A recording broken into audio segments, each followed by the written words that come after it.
বক্তব্য দিতে দিতে তিনি শুনতে পেলেন পাশের মসজিদ থেকে আজানের ধ্বনি ভেসে এসেছে। আজান হচ্ছে বন্ধু আমার, হাইয়া আলাস সালাহ।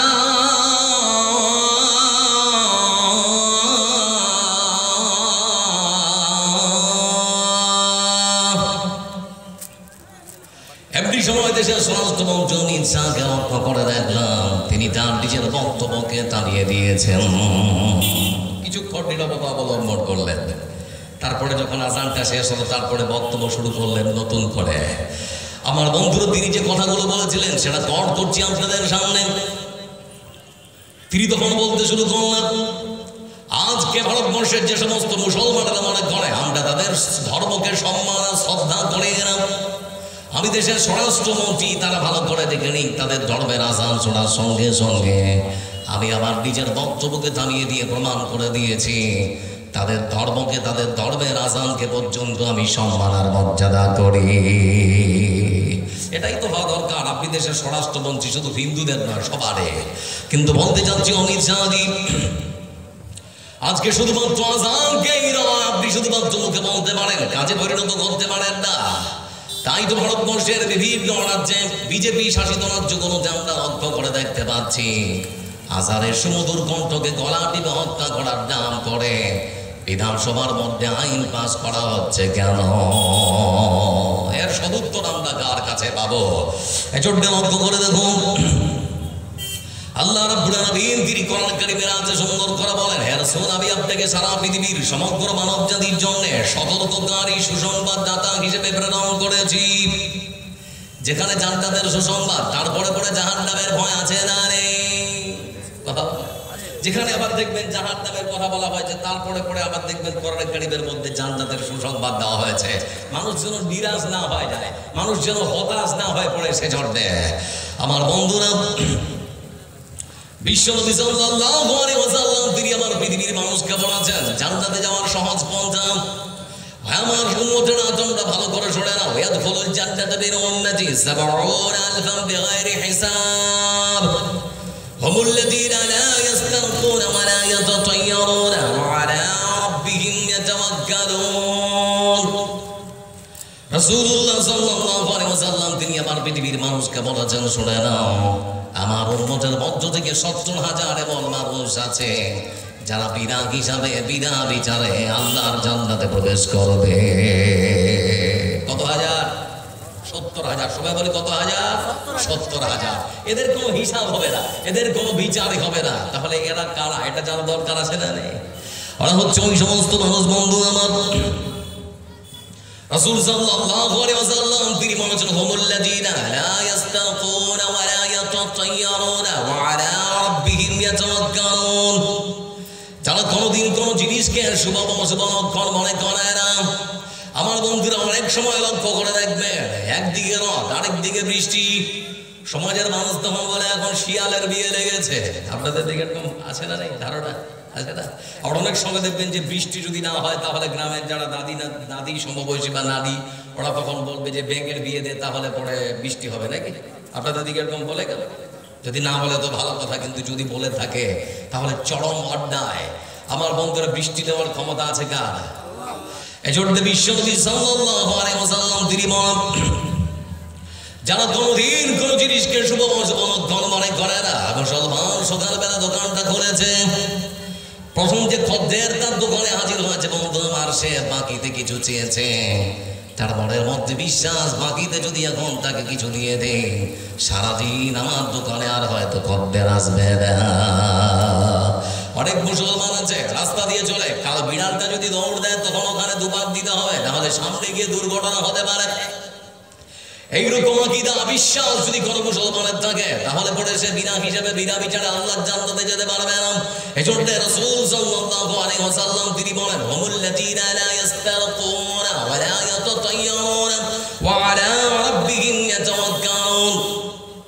যারা সর্বাবস্থায় ভরসা করবে কার উপর? আমার বন্ধুরা, কোনদিন কারোর কাছে কিছু চাইবে না, যাই চাইবে কার কাছে? সন্তান দেওয়ার ক্ষমতা আছে কার? পীর পারে না? পীর কথা বলে পীর পারে না? আমাদের পশ্চিমবাংলায় খালি হুগলি জেলা আর উত্তর ২৪ পরগনায় চলে যান, তাহলে পরে দেখবেন পীরের রমরমা বাজার। ওখানে পীরের মাজারে লেখা আছে, দেখবেন অনেক মাজারে দেখাচ্ছি লে ছেলে। বুঝতে পারলেন না কি বলছি? দেখাচ্ছি লে ছেলে, মানে খাসি দিলে পীর বাবা তোমাকে ছেলে দিবে, এরকম ওদের একটা ধারণা আছে। কিন্তু পীর বাবাকেও যিনি ছেলে দিয়েছেন উনি কে? কোন বাবা দিতে পারবে? কোন বাবা কারো বনের চাহিদা মেটাতে পারবে? আরে ও ভণ্ড বাবা, আরে ও খাজা বাবা, দোজ হাসরে দেখবে তোমার কোন বাবা। যত বাবা তত মাজার, বাবা হলো বেসুমার। রেল লাইনে নেই রে মাজার, বাস লাইনে সব মাজার। নিজের বাপের লয় না খবর, নিজের মায়ের লয় না খবর, মাজারে দেলান চাদর। আরে ও ভণ্ড বাবা, আরে ও পাগলা বাবা, দোজ হাসরে দেখবে তোমার কোন বাবা। নামাজের ধার ধারে না, মাজারেতে গাঁজা খায়। লম্বা লম্বা চুল রেখেছে, শিখন পরা সারা গায়। নামাজের ধার ধারে না, মাজারেতে গাঁজা খায়। লম্বা লম্বা চুল রেখেছে, শিখন পরা সারা গায়। মচে ঢেকেছে মুখ, মচে ঢেকেছে মুখ, চেনা যায় না কি কারবার। আরে ও ভণ্ড বাবা, আরে ও কাজা বাবা, দোজ হাসরে দেখবে তোমার কোন বাবা। মাজার ব্যবসা ছেড়ে দিয়ে ধরো আল্লাহর দিন ও আইন, এখনো সময় আছে তওবা পড়ে হও মুমিন। মাজার ব্যবসা ছেড়ে দিয়ে ধরো আল্লাহর দিন ও আইন, এখনো সময় আছে তওবা পড়ে হও মুমিন। নিজের বাপের নেয় না খবর, নিজের মায়ের নেয় না খবর, মাজারে দেয় লাল চাদর। আরে ও পাগলা বাবা, আরে ও খাজা বাবা, দোজ হাসরে দেখবে তোমার কোন বাবা। বিপদ থেকে মাঝে বাঁচাবার মালিক যিনি, তিনি কে? আমার বন্ধুরা লক্ষ্য করে দেখবেন, আমাদের সমাজে আবার অনেক মা আছে যারা বিশ্বাস করেন।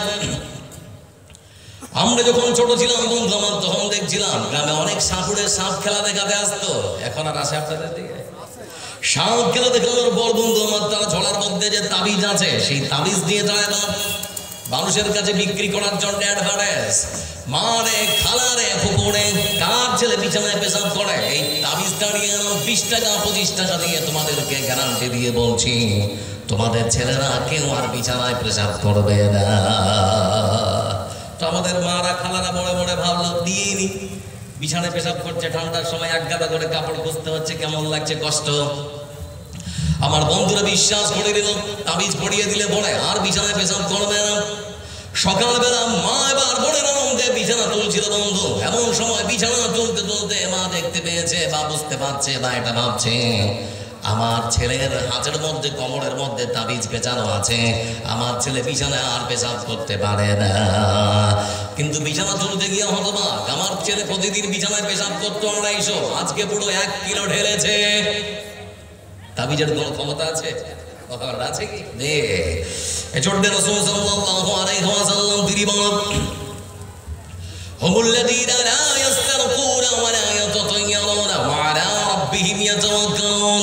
আমার উম্মতের মধ্য থেকে 70,000 এমন মানুষ আছে, এমন আল্লাহর বান্দা আছে যাদের কোনো হিসাব দেওয়া হবে না, যাদের কোনো বিচার হবে না। ওরা হলো তারা যারা কোনোদিন কোনো জিনিসকে শুভ অশুভ লক্ষণ মনে করে না, যারা কোনোদিন ভাগ্য পরীক্ষা করার জন্য জ্যোতিষীর কাছে যায় না, পাখি উড়ায় না, যারা সর্বমস্তে আল্লাহর উপরে ভরসা করে। এই 3খানা বন্ধু আমার, আল্লাহর প্রতি অগাধ আস্থা এবং বিশ্বাস যদি থাকতে পারে, রাসূল সাল্লাল্লাহু আলাইহি ওয়াসাল্লাম তিনি বলেছেন, আমার এই সমস্ত উম্মতরা আল্লাহর জান্নাতে বিনা হিসাবে বিনা বিচারে তারা প্রবেশ করবে।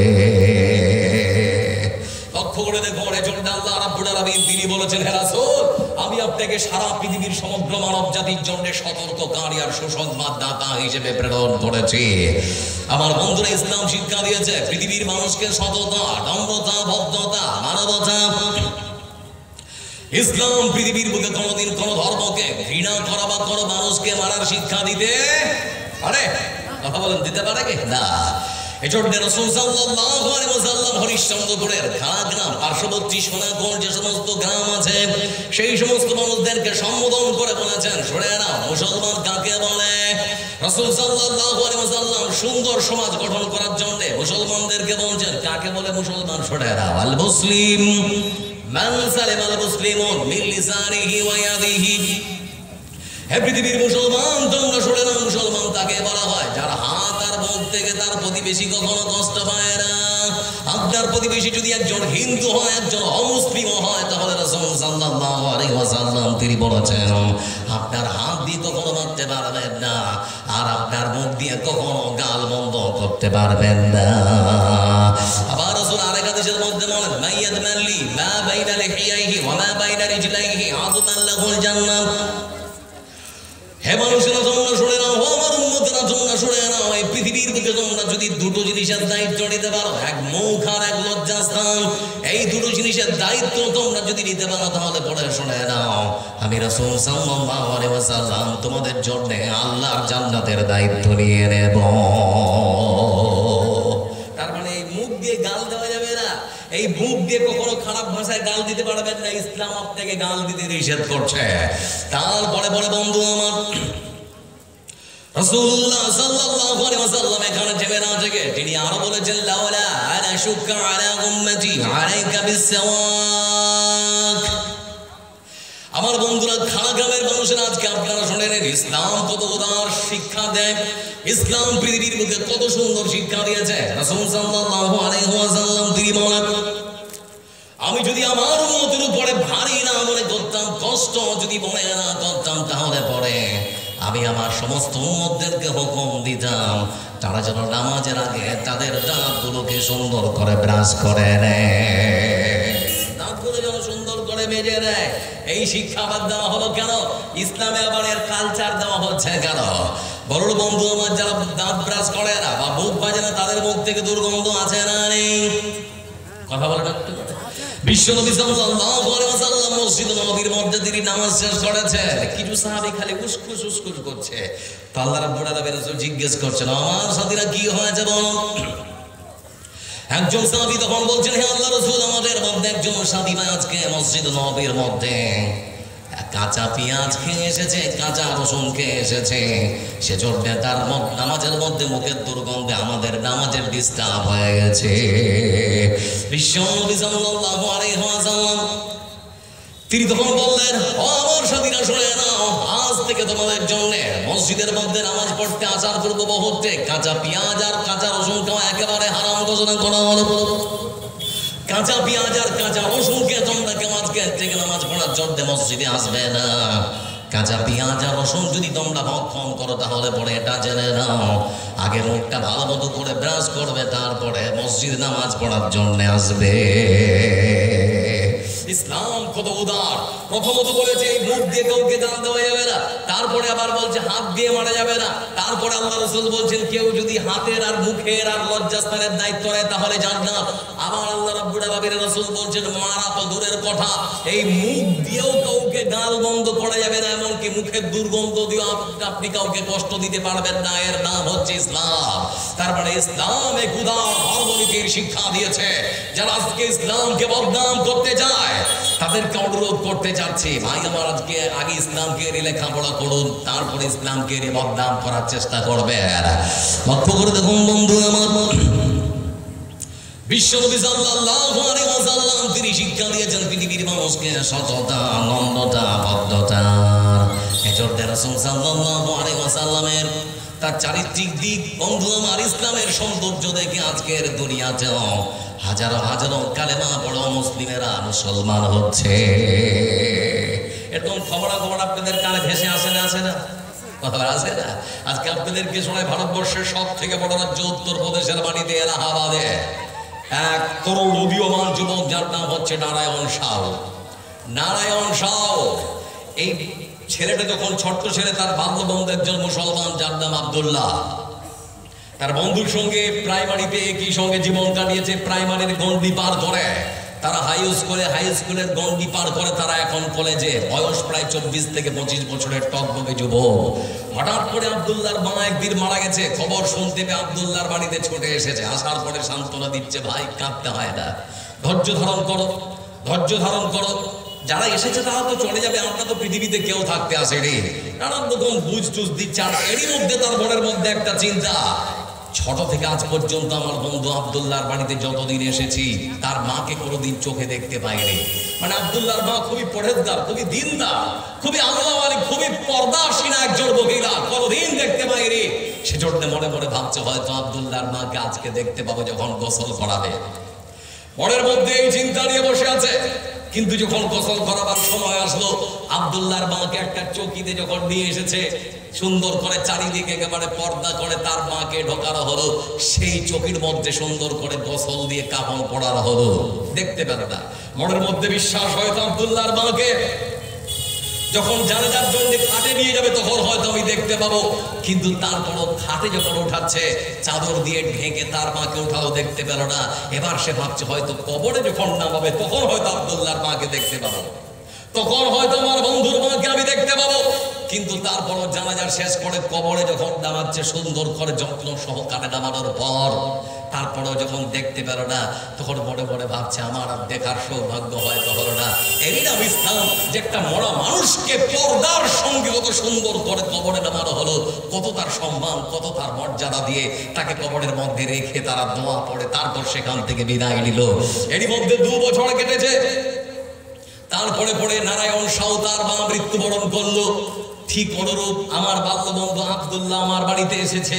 আসার পরে আমাকে নানানভাবে সান্ত্বনা দিল, বলে বন্ধু আমার বাবা গেছে, বড় বাবা গেছে, কাঁদিস না বন্ধু, একটু শক্ত হোক। যারা এসেছে তারা তো সবাই চলে যাবে, কেউ তো থাকতে আসেনি। এরই মধ্যে আমার মাকে শ্মশানে নিয়ে যাওয়ার জন্য সবাই প্রস্তুতি নিচ্ছে। আমি দেখতে পাচ্ছি আমাদের বাড়ির পাশে কয়েকটা বাঁশ কেটে কয়েকটা টুকরো করে সুন্দর করে একটা ওই যে দিয়ে যায় যেটা ওটা বানালো। তারপরে দেখতে পাচ্ছি আমার মাকে সেখানে শুইয়ে দিয়েছে, পরনে শুধুমাত্র পাতলা একটা সাদা কাপড় ছাড়া আর কিচ্ছু নেই। তারপরে আমার মাকে কাঁধে তুললো। তারপরে আমাদের ধর্মের রীতিনীতি অনুযায়ী বলো হরি হরি বল বলতে বলতে রাস্তা অতিক্রম করে যখন শ্মশান ঘাটে পৌঁছালাম, আমার বন্ধু আব্দুল্লাহ আমার সঙ্গে আছে। আমার মাকে চিতার উপরে রাখা হলো। আমার মাকে চিতার উপরে রাখার পর আমাকে এবার পণ্ডিত মশাই বলছে মুখ আগলি দেওয়ার জন্য, মুখে আগুন দেওয়ার জন্য তুমি প্রস্তুত হও। আমার হাতে একটা লাঠি ধরিয়ে দিয়েছে আর আমাকে বলছে তোমার মার মুখে আগুন দাও। আমি পুরোহিতকে বললাম, যে মাকে কোনোদিন কটু কথা বলেনি, যে মার সঙ্গে কোনোদিন খারাপ আচরণ করিনি, সেই মার মুখে কখনো আমি আগুন দিতে পারবো না। তারপরেও এক প্রকার আমার ধর্মের মানুষের আমাকে যখন বাধ্য করলো মুখে আগুন দিতে, তারপর আমি বাধ্য হলাম, তখন আমি দিলাম। তারপরে দেখছি এমনি সময় ওই কাঠের গুঁড়িগুলোতে আমার মাকে জ্বালাবার জন্য কেরোসিন আর পেট্রোল ঢেলে দিয়েছে। দাউ দাউ করে এবার আমার মা আগুনের মধ্যে চলছে। আমি লক্ষ্য করে দেখেছিলাম আমার মা যখন আগুনে জ্বলছে, ঠিক সেই সময় আমার মাকে দেখতে পেলাম আমার মার পরনের মধ্যে যে সাদা কাপড়টা ছিল, সেই সাদা কাপড়টা সময়ের মধ্যে পড়ে গিয়েছে, পুড়ে গেল আবার। তারপরে দেখতে পাচ্ছি আমার মা একেবারে উলঙ্গ নগ্ন অবস্থায়। আমার বন্ধু আব্দুল্লাহ সেও তাকাচ্ছে আমার মার দিকে, আমিও তাকাচ্ছি। 2 বন্ধু মিলে চোখটা চেপে ধরলাম, তাকাতে আর পারি না। এমন সময় লক্ষ্য করে দেখলাম আমার মা আগুনের তাপে একেবারে জড়িয়ে আসছে, কোঁকড়ে যাচ্ছে। এরকম করে কোঁকড়ে যখন দাঁড়াতে যাবে, ঠিক সেই মুহূর্তে দেখছি পাশে দাঁড়িয়ে থাকা যে মানুষগুলো পুরাতে এসেছে তাদের হাতে আছে লাঠি, লাদনা, বল্লম, ঠাস ঠাস করে আমার মার বড় দেহটাকে মারছে। আমি তখন মনে মনে চিন্তা করলাম, আমি তখন মনে মনে ভাবলাম এই কি ধর্ম, যে মা আমার কোনদিন কোন মানুষকে কোনো কথা বলেনি, গাল বন্ধ করেনি, সেই মাকে আজকে যারা পড়াবার জন্য এসেছে তারা আমার মাকে নানান খারাপ ভাষায় তারা গাল বন্ধ করছে। এমনকি হাতের মধ্যে লাঠি, লাদনা দিয়ে তারা আমার মাকে পর্যন্ত পিটিয়ে পিটিয়ে সজা করছে। এই দৃশ্য দেখার পর ঘরের মধ্যে কেমন যেন একটা বাঁধ ভেঙে বেরোল। আমার মনকে বারবার করে কষ্ট করছি, মনে চিন্তা করে দেখ এর নাম কি ধর্ম হতে পারে নাকি। এমনি সময় আমার স্মরণ চলে এসেছে আব্দুল্লাহর মা যেদিন মৃত্যুবরণ করেছিল, আব্দুল্লাহর মার মরদেহটাকে তারা কত যত্ন করে দুনিয়া থেকে কবর পর্যন্ত রেখে দিয়েছে। সেই দিন দেখেছিলাম তার মাকে কত সুন্দর করে গোসল দিয়েছিলাম। সেই দিন দেখেছিলাম আব্দুল্লাহর মাকে সুন্দর করে কাপড় পরিধান করে কাঠের মধ্যে তুলে তারপরে কবর পর্যন্ত রেখেছে। এই দৃশ্য দেখার পরে মনে মনে চিন্তা করলাম আমার ধর্ম কোন ধর্ম হতে পারে না যে ধর্মে মরা মানুষের কোনো সম্মান আর মর্যাদা থাকতে পারে না। এই ধর্মের মধ্যেও আমি আর থাকবো না। আমি তখন আমার বাল্যবন্ধু আব্দুল্লাহকে বললাম, ভাই তোদের ধর্ম সম্পর্কে জানার জন্য কিছু আছে যেটা পড়লে আমি তোমাদের ধর্ম সম্পর্কে কিছু জানতে পারবো? বলে হ্যাঁ। বলে তুমি কোরআন পড়তে পারো, গুগলে সার্চ করে রাসূলের অনেকগুলো হাদিস তুমি পড়তে পারো, পড়ে দেখো যদি ভালো লাগে। এমন সময় আমাকে কোরআন উপহার দেওয়া হলো। কোরআন যখন হাতে নিলাম আমি এবারে দেখতে পাচ্ছি কালো কালো বাঁকা বাঁকা অক্ষর পড়তে পারি না। বলুন তো বন্ধু আমার, অক্ষর জ্ঞান না থাকলে কেউ পড়তে পারবে? পড়তে পারবে না। কিছুদিন ধরে আমি আমার গোপনে গোপনে পড়তে আরম্ভ করলাম। পড়তে যখন শুরু করলাম এমনই একখানা ধর্মগ্রন্থ যতই পড়ি ততই যেন পড়ার মজা লাগে। মজা আছে না নেই? কথা বলে না, মজা আছে না নেই? আমার বন্ধু লক্ষ্য করে দেখবেন, এই পৃথিবীর বুকে ভারতবর্ষের সব থেকে বিখ্যাত সুরকার এই আর রহমান কুমার শানু হতে পারে, আর কোন বন্ধু আমার গান, আর কোন গায়ক হতে পারে, তাদের বিখ্যাত বিখ্যাত গান থাকতে পারে। কোন গায়কের একটা বিখ্যাত গান মানুষের সামনে যদি সারাটা দিন ধরে বাজানো যায়, মানুষ বিরক্ত হবে না? হবে না? কিন্তু সারাটা দিন ধরে যদি আপনার কানের কাছে কোরআন তেলাওয়াত করা যায়, মন খারাপ হবে নাকি? প্রত্যেক নামাজের শুরুতে সূরা ফাতিহা আছে না নেই? কোন মানুষ বলেছে আজ পর্যন্ত প্রত্যেক নামাজের শুরুতে সূরা ফাতিহা পড়তে ভালো লাগে না? কথা বলেছে কেন? এমন একখানা ধর্মগ্রন্থ আমার বন্ধুরা শুধুমাত্র পড়লে মজা নেই, কেউ যদি পড়ে নেকি আছে না নেই? রাসূল সাল্লাল্লাহু আলাইহি ওয়াসাল্লাম তিনি বলেছেন, মান ক্বারা হারফান মিন কিতাবিল্লাহ ফালাহু বিহি হাসানা ওয়াল হাসানাতু বিআশরি আমসালিহা। ও গ্রামের মা বোন বাপজান যারা এখানে উপস্থিত, রাসূল সাল্লাল্লাহু আলাইহি ওয়াসাল্লাম তিনি বলেছেন, আল্লাহর কোরআনের একটা অক্ষর যদি কেউ পড়তে পারে তার আমলনামা আল্লাহর পক্ষ থেকে 10 খানা নেকি লিখে দেওয়া হয়। আবার আবার রাসূল বলেছেন, ইয়াজুযু আহাদুকুম মাইয়াকরা ফি লাইলাতিন থুলুতাল কোরআন। হে পৃথিবীর মানুষ, কোরআন কারীমের মধ্যে এমন একখানা সূরা আছে আল্লাহর কোন বান্দা একটা বার যদি পড়ে রাতের বেলায় বিছানায় ঘুমাতে যেতে পারে, আমার রাসূল বলেছেন তার আমলনামায় 10 পারা কোরআন পড়ার সমপরিমাণ নেকি লিখে দেওয়া হয়। কেউ বলতে পারবেন সেই সূরাটার নাম কি? কোরআন কারীমের সব থেকে ছোট সূরা না বড় সূরা? কোরআন কারীমের সব থেকে ছোট সূরাগুলোর মধ্যে একখানা সূরা। আমার বন্ধুরা, মনের মধ্যে এখন প্রশ্ন আসতে পারে, মৌলভী সাহেব এত বড় একখানা ছোট্ট একখানা সূরা একবার পড়লে যদি 10 পারা, দুবার পড়লে 20 পারা, 3 বার পড়লে 1 খতমের নেকি, এটা ব্যাপার কি কোনো কারণ আছে না নেই? আছে না? আমার বন্ধুরা, যে কারণ সেটা হলো কোরআন কারীমটাকে পুরো মোটামুটি বন্ধু আমার 3 ভাগে ভাগ করা হয়েছে। তার মধ্যে এক ভাগ হলো আল্লাহর তাওহীদ ওয়াহদানিয়াত। কোরআন কারীমের এই ছোট্ট একখানা সূরা, এই সূরার শুরু থেকে শেষ পর্যন্ত আল্লাহ রাব্বুল আলামিন না কাছের আলোচনা, না নবীনের আলোচনা, না হারাম না হালাল, না সুদ না মদ না ব্যভিচার, কোন জিনিসের আলোচনা করেননি। কোরআন কারীমের এই ছোট্ট একখানা সূরার শুরু থেকে শেষ পর্যন্ত আল্লাহ রাব্বুল আলামিন তিনি তার নিজের পরিচিতির কথা পৃথিবীর মানুষকে খুলে খুলে বর্ণনা করেছেন। অন্য কোনো আলোচনা নেই, আল্লাহ শুধুমাত্র কোরআন কারীমের ছোট্ট একটা সূরার মধ্যে তার পরিচয়ের কথা বলেছেন। তার মানে কোরআনটাকে যেহেতু 3 ভাগে ভাগ করা হয়েছে, এক ভাগ তাওহীদ, এজন্য একবার পড়লেই 10 পারা, একবার পড়লে ক পারা? 10 পারা। এজন্য বন্ধু লক্ষ্য করে দেখুন, আমার এই ভাই হিন্দু ভাই নারায়ণ শাহ, সে তখন বলছে কোরআন কারীম যখন পড়তে আরম্ভ করলাম, এমনই একখানা ধর্মগ্রন্থ যতই পড়ি ততই যেন পড়ার মজা লাগে। তারপরে মোবাইলটা করলাম, গুগলে সার্চ করলাম, রাসূলের জীবনী নিয়ে কয়েকটা আমি হাদিস পেলাম। এমন সময় একখানা হাদিস আমার চোখে ভেসে আসলো। রাসূলুল্লাহ সাল্লাল্লাহু আলাইহি ওয়াসাল্লামের একখানা হাদিস আমার নজরে পড়ে গেল। আমার রাসূল সাল্লাল্লাহু আলাইহি ওয়াসাল্লাম তিনি রাস্তার পাশে বসে আছেন। এমন সময় এক বেধর্মীর একটা মরা মানুষের লাশ কাঁধে করে দিয়ে যাচ্ছে, পড়াবার জন্য, যাই হোক কিছু করার জন্য নিয়ে যাচ্ছে। মুশরিকের লাশ, মুসলমানের লাশ নয়। তিনি বসেছিলেন বন্ধু আমার, তিনি উঠে দাঁড়িয়ে গেলেন। উঠে যখন দাঁড়িয়ে গেলেন, ওই মরা মানুষের লাশ থেকে যখন অনেকটা দূরে নিয়ে চলে যাওয়া হয়েছে, এমন সময় সাহাবারা তখন জিজ্ঞেস করছেন, হে আল্লাহর রাসূল, আপনাকে বলতে চাচ্ছি এই মানুষটাকে যে পড়াবার জন্য নিয়ে যাওয়া হচ্ছে তো মুশরিক, মুসলমান নয়। আপনি বসেছিলেন ভালো কথা, উঠে দাঁড়ালেন কেন? ব্যাপারটাকে আপনার কাছে জানতে চাই। রাসূলুল্লাহ সাল্লাল্লাহু আলাইহি ওয়াসাল্লাম তিনি তখন বলছেন, আমার সাথীরা তোমরা শুনে নাও, তোমরা একথা আমাকে বলো না, তোমাদেরকে প্রশ্ন করছি যে মানুষটাকে কাঁধে করে নিয়ে যাওয়া হচ্ছে সে মানুষ কি মানুষ না? আমি একটা মানুষকে, মরা মানুষকে সম্মান জানানোর জন্য উঠে দাঁড়িয়েছি। তোমরা একথা বলো না, ওটা কোন ধর্মের মানুষ ছিল, তোমরা আমাকে আগে বলো সে মানুষ কি মানুষ না? আমার বন্ধুরা বলতে যাচ্ছি, এই সমস্ত কোরআন এবং হাদিসকে সুন্দর করে নাড়াঘাটা করার পর আমার মুসলিম ভাই নারায়ণ শাহ তার বাল্যবন্ধু আব্দুল্লাহর বাড়িতে গিয়ে তার গ্রামের ইমাম সাহেবের কাছে কালেমা পড়ে মুসলমান হয়েছে। কিছুদিন পর বাড়িতে চলে আসলো। আসার পরে কাকিত্ব কি একটাই ঘরে থাকে, একটাই ঘরে সময় কাটায়। তার বাবা মনে মনে ভাবে মা হয়তো চলে গেছে, সেজন্য হয়তো মনটা খারাপ। মনে পড়ছে আপনাদের যেটা বলছিলাম, সেজন্য হয়তো মনটা খারাপ। তার বড় ভাই তার ভাবি যারা আছে তারা মনে করছে যে মনটা হয়তো খারাপ, সেজন্য হয়তো একাকিত্ব সময় কাটাচ্ছে। এমনি করে একদিন তার ভাবি খাবার দেওয়ার জন্য ঢুকেছে, আর নারায়ণ শাহ ওরফে তার নাম দেখেছে আব্দুর রহমান, সে এবার নামাজে দাঁড়িয়েছে। নামাজ অবস্থায় তার ভাবি যখন দেখে ফেলেছে, ঘর থেকে বেরিয়ে তখন চিৎকার করেছে, বলছে শ্বশুর মশাই আব্বা জানেন খবর আছে? বলে কি?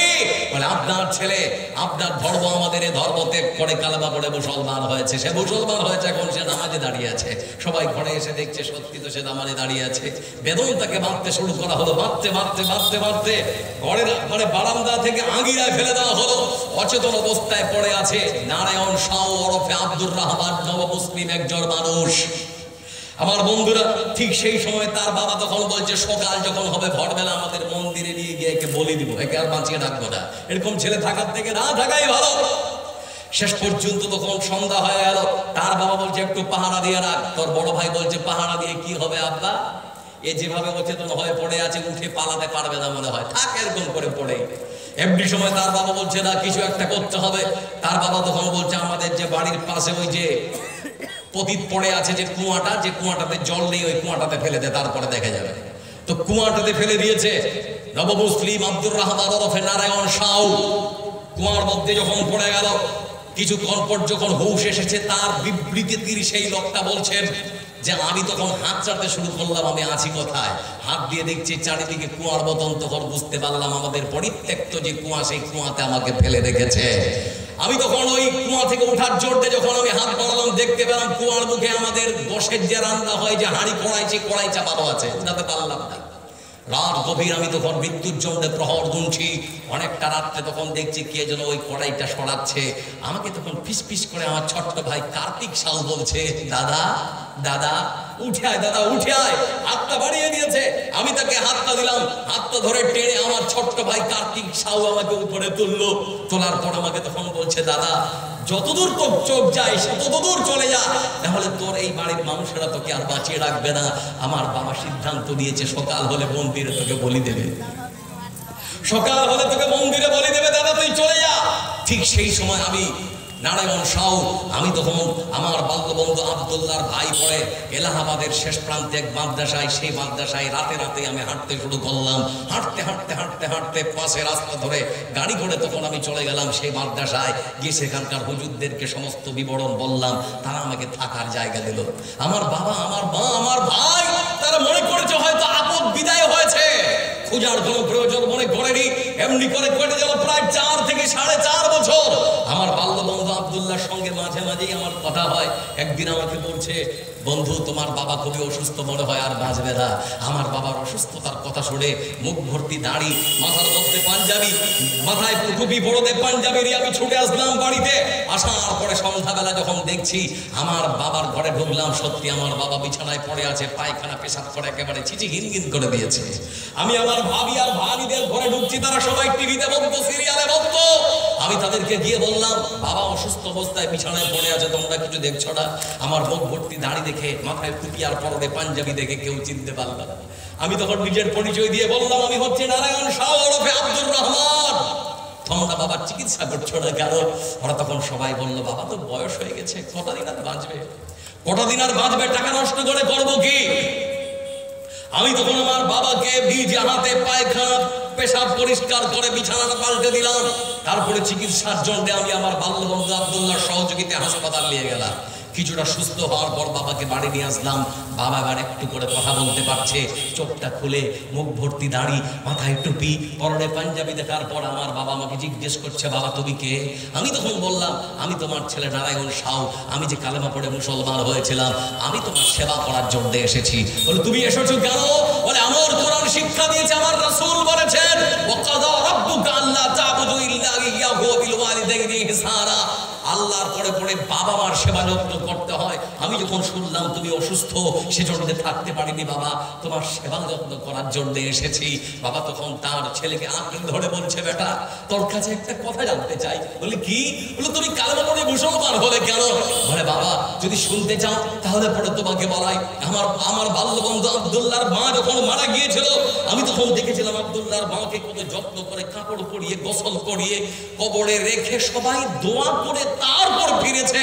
কিন্তু বাবা আমার মা যেদিন মারা গিয়েছিল তুমিও তো ছিলে, আমার মার কবরে একটা সাদা কাপড় যখন দিয়েছিল, আগুন যখন আমার মার সাদা কাপড়ে ধরেছিল, আমি নিজের চোখে তখন দেখেছি ছেলে হয় আমার মাকে উলঙ্গ অবস্থায়। এই অবস্থায় যখন দেখলাম নিজেকে ধরে রাখতে পারলাম না, বারবার প্রশ্ন করছিলাম এরই নাম কি ধর্ম?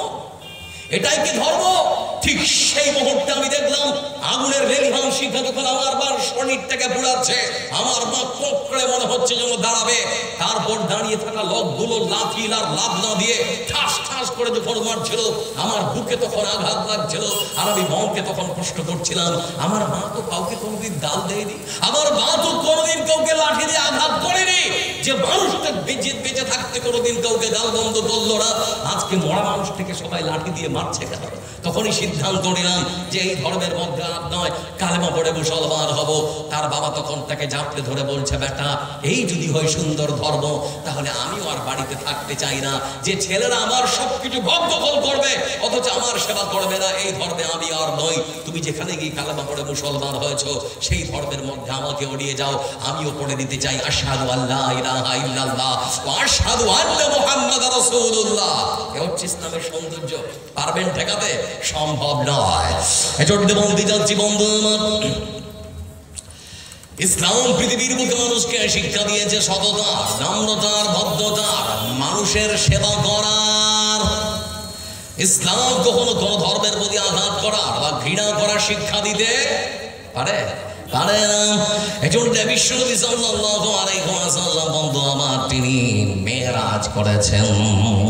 মেরাজ, আল্লাহ রাসূলের মেরাজ হলো মসজিদুল আকসা থেকে। তিনি এবার মেরাজ থেকে ফিরে আসেন। মেরাজ থেকে তিনি ফিরে আসলেন বন্ধু আমার, মসজিদ নববীর মধ্যে তিনি বসে আছেন, সাহাবীদেরকে সাথে নিয়ে বসা। আজকে যারা আপনারা এখানে বসে আছেন এই মতো করে বিশাল বড় একটা সভায় সাহাবীরাও বসে আছেন, মসজিদ একেবারে ভরপুর। এমনি সময় রাসূলুল্লাহ সাল্লাল্লাহু আলাইহি ওয়াসাল্লাম সাহাবীদেরকে তিনি তখন বললেন, আমার সাথীরা, আমি আল্লাহর পক্ষ থেকে আকাশ থেকে 3টা জিনিস নিয়ে এসেছি। সবাই বলেন কটা? সবাই বলেন কটা? তার মধ্যে একটা হচ্ছে নামাজ। কি বললাম? আজকে ফজর পড়েছেন কে কে? হাত তুলবেন। কয়েকটা মানুষ, বেশি নয় নাকি? কি ব্যাপার? কেমন করে ঘুমাও তুমি, ফজর করে কাজা, এমন তো হতে পারে জহরে জানাজা মানুষ, এমন তো হতে পারে জহরে জানাজা। পারে না? পারে না? পারে না? মুসলিম হয় না জন্ম নিলে মুসলমানের ঘরে, কাফের মুমিন তফাৎ হয় নামাজের পরে। মুসলিম হয় না জন্ম নিলে মুসলমানের ঘরে, কাফের মুমিন তফাৎটা হয় নামাজের উপরে।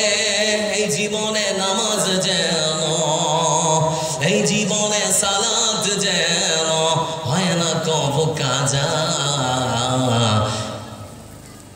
কখনো তো হতে পারে জহরে জানাজা মানুষ, এমন তো হতে পারে জহরে জানাজা।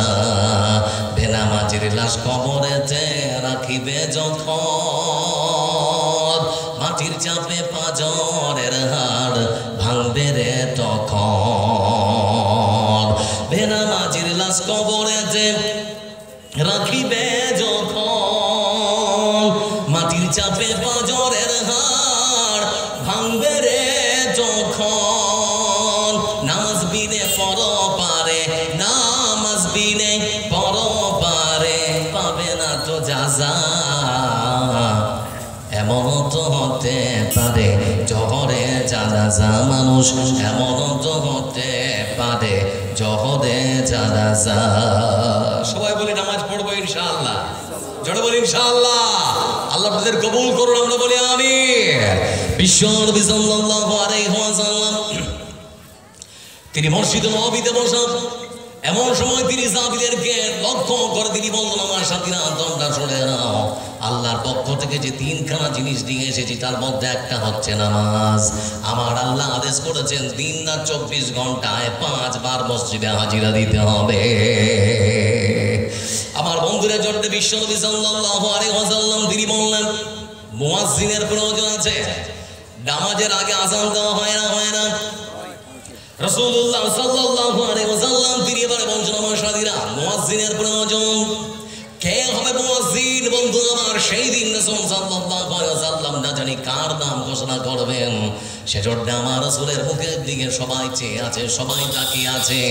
ইসলামের ইতিহাসে এই সৌভাগ্যবান ব্যক্তি, না জানি আমার রাসূল কার নামটা হয়তো উচ্চারণ করবে।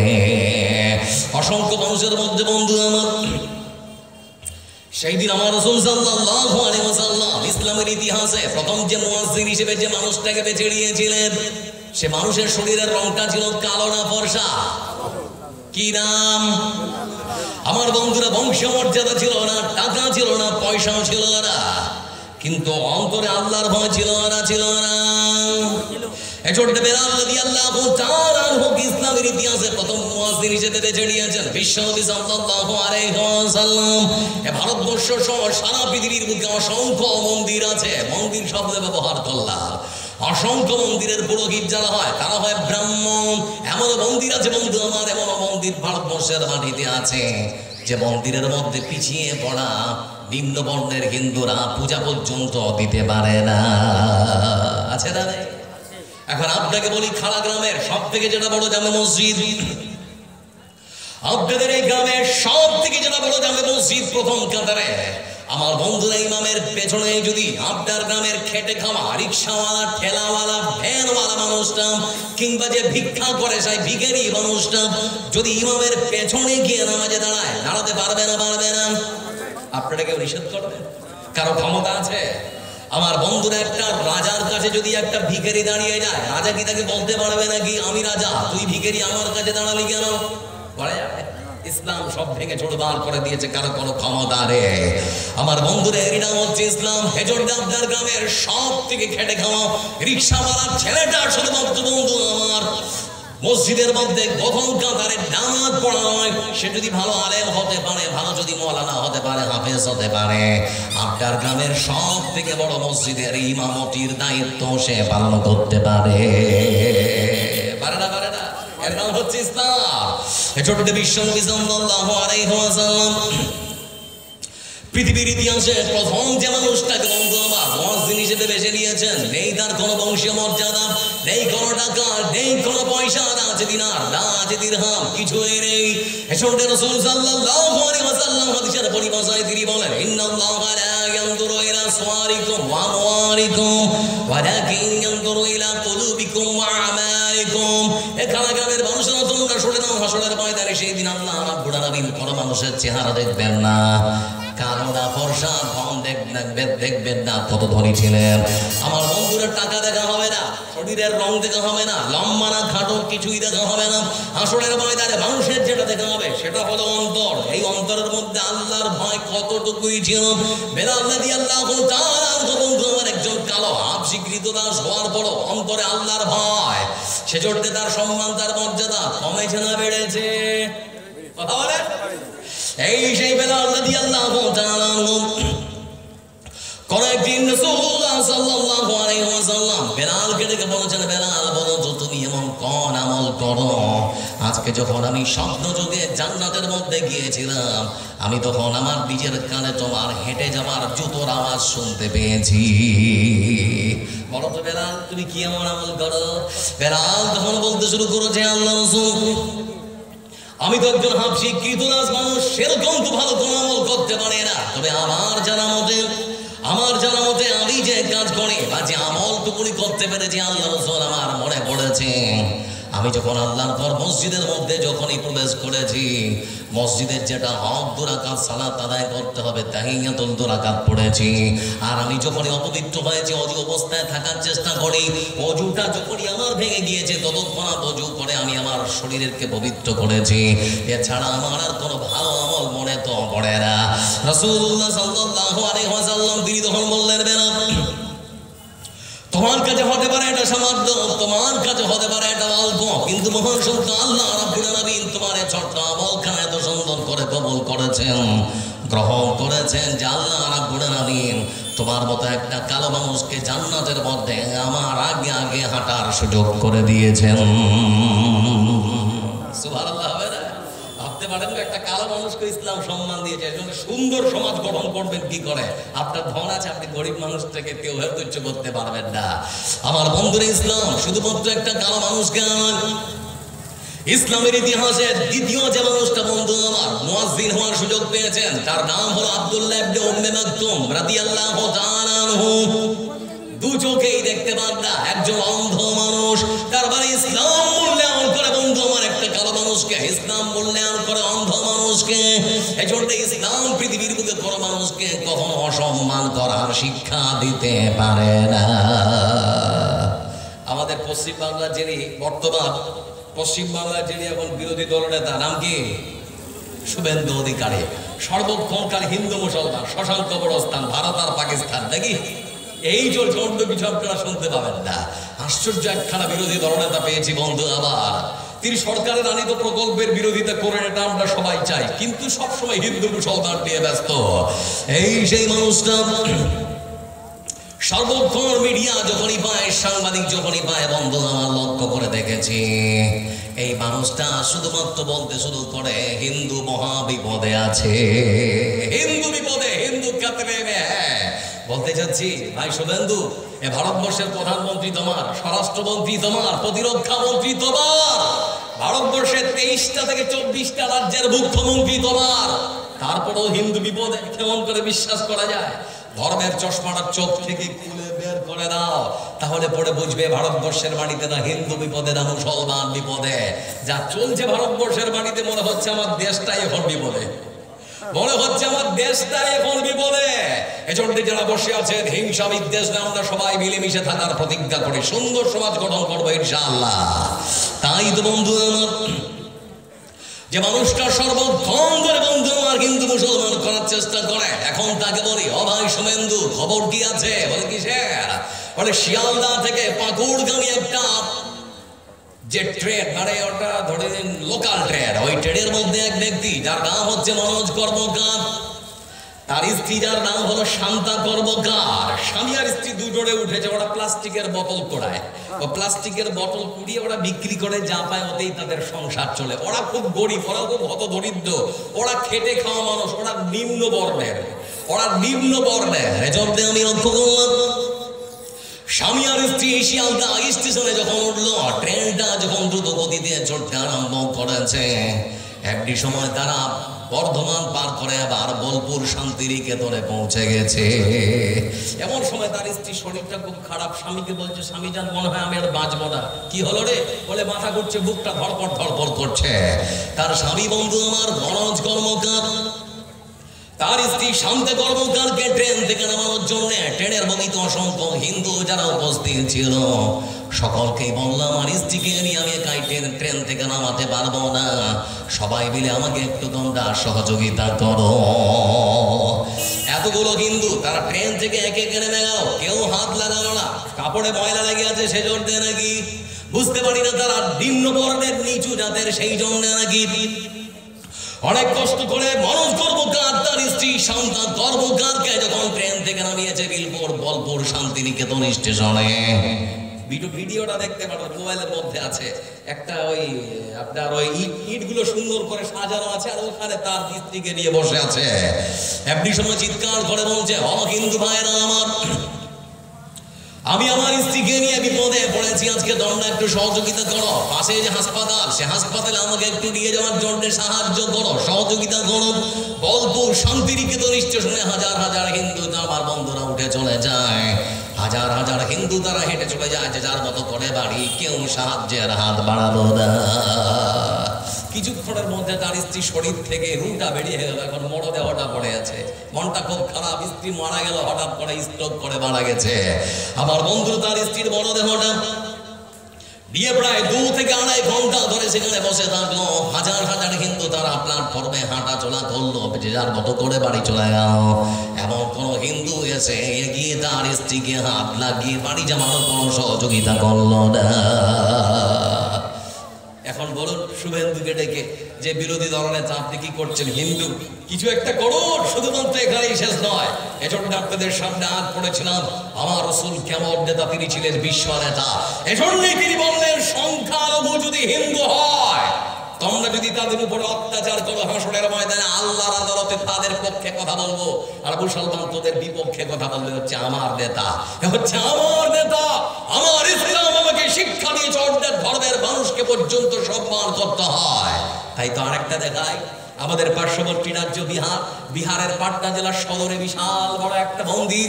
সে মন্দিরের প্রধান যিনি পুরোহিত, তার নাম হচ্ছে বন্ধু আমার বদ্রীনারায়ণ স্বামী। বিশাল বড় মোটাঘাটা হাট্টাঘাট্টা একজন মানুষ বদ্রীনারায়ণ স্বামী। তিনি পুজোতে বসেছেন সকালবেলা, রাম নবমীর মিছিল বেরোচ্ছে সকালবেলা, আর তিনি পুজোতে বসেছেন ওম নমঃ ভগবতী বাসুদেবায়া, চলছে এরকম করে পূজার মন্ত্র পাঠ করছেন। এমনি সময় তার বাড়ির ছোট্ট ছেলেটা তার বাড়িতে অ্যাপাচি আরটিআর বাইক নিয়ে তার বন্ধুদের সঙ্গে রাম নবমীর মিছিলে বেরিয়েছে। দুরন্ত গতিতে ছুটে চলেছে তাদের বাইক, প্রায় 120 কিলোমিটার বেগে। এমনি সময় নিয়ন্ত্রণ হারিয়ে তার ছোট্ট ছেলেটা ডিভাইডারের ধাক্কা খেয়ে উল্টে পড়ে গেল, মাথা থেকে রক্তক্ষরণ শুরু হলো। তার বন্ধুরা তড়িঘড়ি করে ধরে পাটনা সদর সরকারি হাসপাতালে নিয়ে গিয়ে ভর্তি করলো। ডাক্তার বলছে তাড়াতাড়ি করে রক্তের যদি তোমরা যোগান না দিতে পারো 1 ঘন্টার মধ্যে ছেলেটা মারা যাবে। তার বাবাকে ফোন করা হলো, তাড়াতাড়ি করে আসুন, কি হয়েছে? বলে আপনার ছেলে অ্যাক্সিডেন্ট করেছে। বাড়ি থেকে নিজের পরিবারকে সাথে করে তাড়াতাড়ি আসলো। ছেলেকে দেখতে পাচ্ছে বেডের মধ্যে শুয়ে আছে, মাথাটা ব্যান্ডেজ, রক্তে একেবারে ভেসে যাচ্ছে। বলে ডাক্তার কিছু একটা করুন, বলে রক্ত লাগবে, নিন রক্ত নিন। এবার তার বাপের রক্তের গ্রুপ যখন দেখছে মেজ খাচ্ছে না, তার মার রক্তের গ্রুপ যখন দেখছে মিল খাচ্ছে না, এমনি সময় তার বড় ভাই বলছে আমার শরীর থেকে দিন, বলে না হবে না, হচ্ছে না। এমন সময় বুদ্ধি করে তার বড় ভাই মোবাইলটা বের করে ফেসবুকে একটা সুন্দর করে পোস্ট দিয়েছে। বলে আমার ভাই মৃত্যুর সঙ্গে লড়াই করছে, পাটনা সদর সরকারি হাসপাতালে কেউ যদি থাকো তাহলে এই গ্রুপ A+ গ্রুপ রক্তের গ্রুপ, কেউ যদি থাকো কোনো ডোনার, তাড়াতাড়ি করে এসে রক্ত দিয়ে আমার ভাইকে তোমরা একটু বাঁচাবার জন্য সহযোগিতা সহায়তা করো। আমার বন্ধুরা যেই এই পোস্টটা দেখেছে, ঠিক সেই সময় শুভেন্দু বাবু, কোনো হিন্দু আসেনি, কোনো হিন্দু বন্ধু আসেনি, ফেসবুক ফ্রেন্ড মুসলমান 3 জন যুবক তারা ছুটে গেছে। লক্ষ্য করে দেখুন বন্ধু আমার, সেই পাটনা সদরে লক্ষ্য করে দেখলাম সেই দিন ফেসবুকের পোস্ট দেখার পর 3 জন যুবক যারা ডোনার হিসেবে পৌঁছেছে, একজন হিন্দু নয় বরং 3 জনই মুসলমান। হাসপাতালে পৌঁছানোর পর তারা তখন বললো ভাই আমার, তোমার ভাই নাকি অসুস্থ, রক্ত লাগবে নাকি? বলে হ্যাঁ। বলে আমরা 3 জন ডোনার এসেছি, রক্ত নিতে পারেন? বলে ভাই তোমার নাম কি? বলে আমার নাম মাসউদ আলম। বলে তুমি মুসলমান? বলে হ্যাঁ আমি মুসলমান। মুসলমান যদি হও বন্ধু, তাহলে পরে তুমি আমার ফেসবুকের ফ্রেন্ড বন্ধু হতে পারো।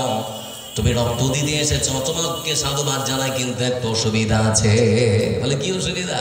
বলে আমার বাবা পাটনা সদর আমাদের যে সব থেকে বড় মন্দির, সেই মন্দিরের প্রধান পুরোহিত বদ্রীনারায়ণ স্বামী, আমার বাবা মন্দিরের মধ্যে বড় অক্ষরে লিখে রেখেছে হিন্দু প্রবেশ নিষেধ, কোন মুসলমান মন্দিরের মধ্যে প্রবেশ করতে পারবে না। আমার বাবা আমাদেরকে ছোটবেলা শিখিয়েছে মুসলমানদের সঙ্গে বেশি মেলাজোলা করতে হয় না, তাদের বাড়িতে যেতে হয় না, তাদের রান্না করা খাবার খেতে হয় না, তাদের সঙ্গে উঠা বসা করতে হয় না, তাদের সঙ্গে ভালো মতো করে বন্ধুত্ব করতে হয় না। যে বাবা আমার শিখেছে এই শিক্ষা, যে বাবা আমাকে অহিন্দু প্রবেশ নিষেধ বলে মন্দিরের মধ্যে বড় অক্ষরে লিখে রেখেছে, জানি না সেই বাবা তোমাদের শরীর থেকে রক্ত নিবে নাকি, আগে আমার বাবার কাছে জানবো। তারপরে তোমাকে বলবো, যদি রক্ত লাগে তারপরে তোমাকে ডাকবো।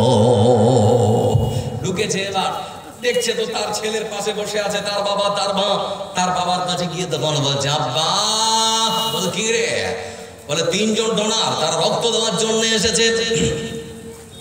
ডাক্তার বলেছে তাড়াতাড়ি করে রক্তের ব্যবস্থা করতে। সেজন্য বন্দি করে ফেসবুকের মধ্যে পোস্ট করেছিলাম, আমার 3 জন ফেসবুক বন্ধু এসেছে, বাবা রক্ত নেওয়া যাবে কি যাবে না?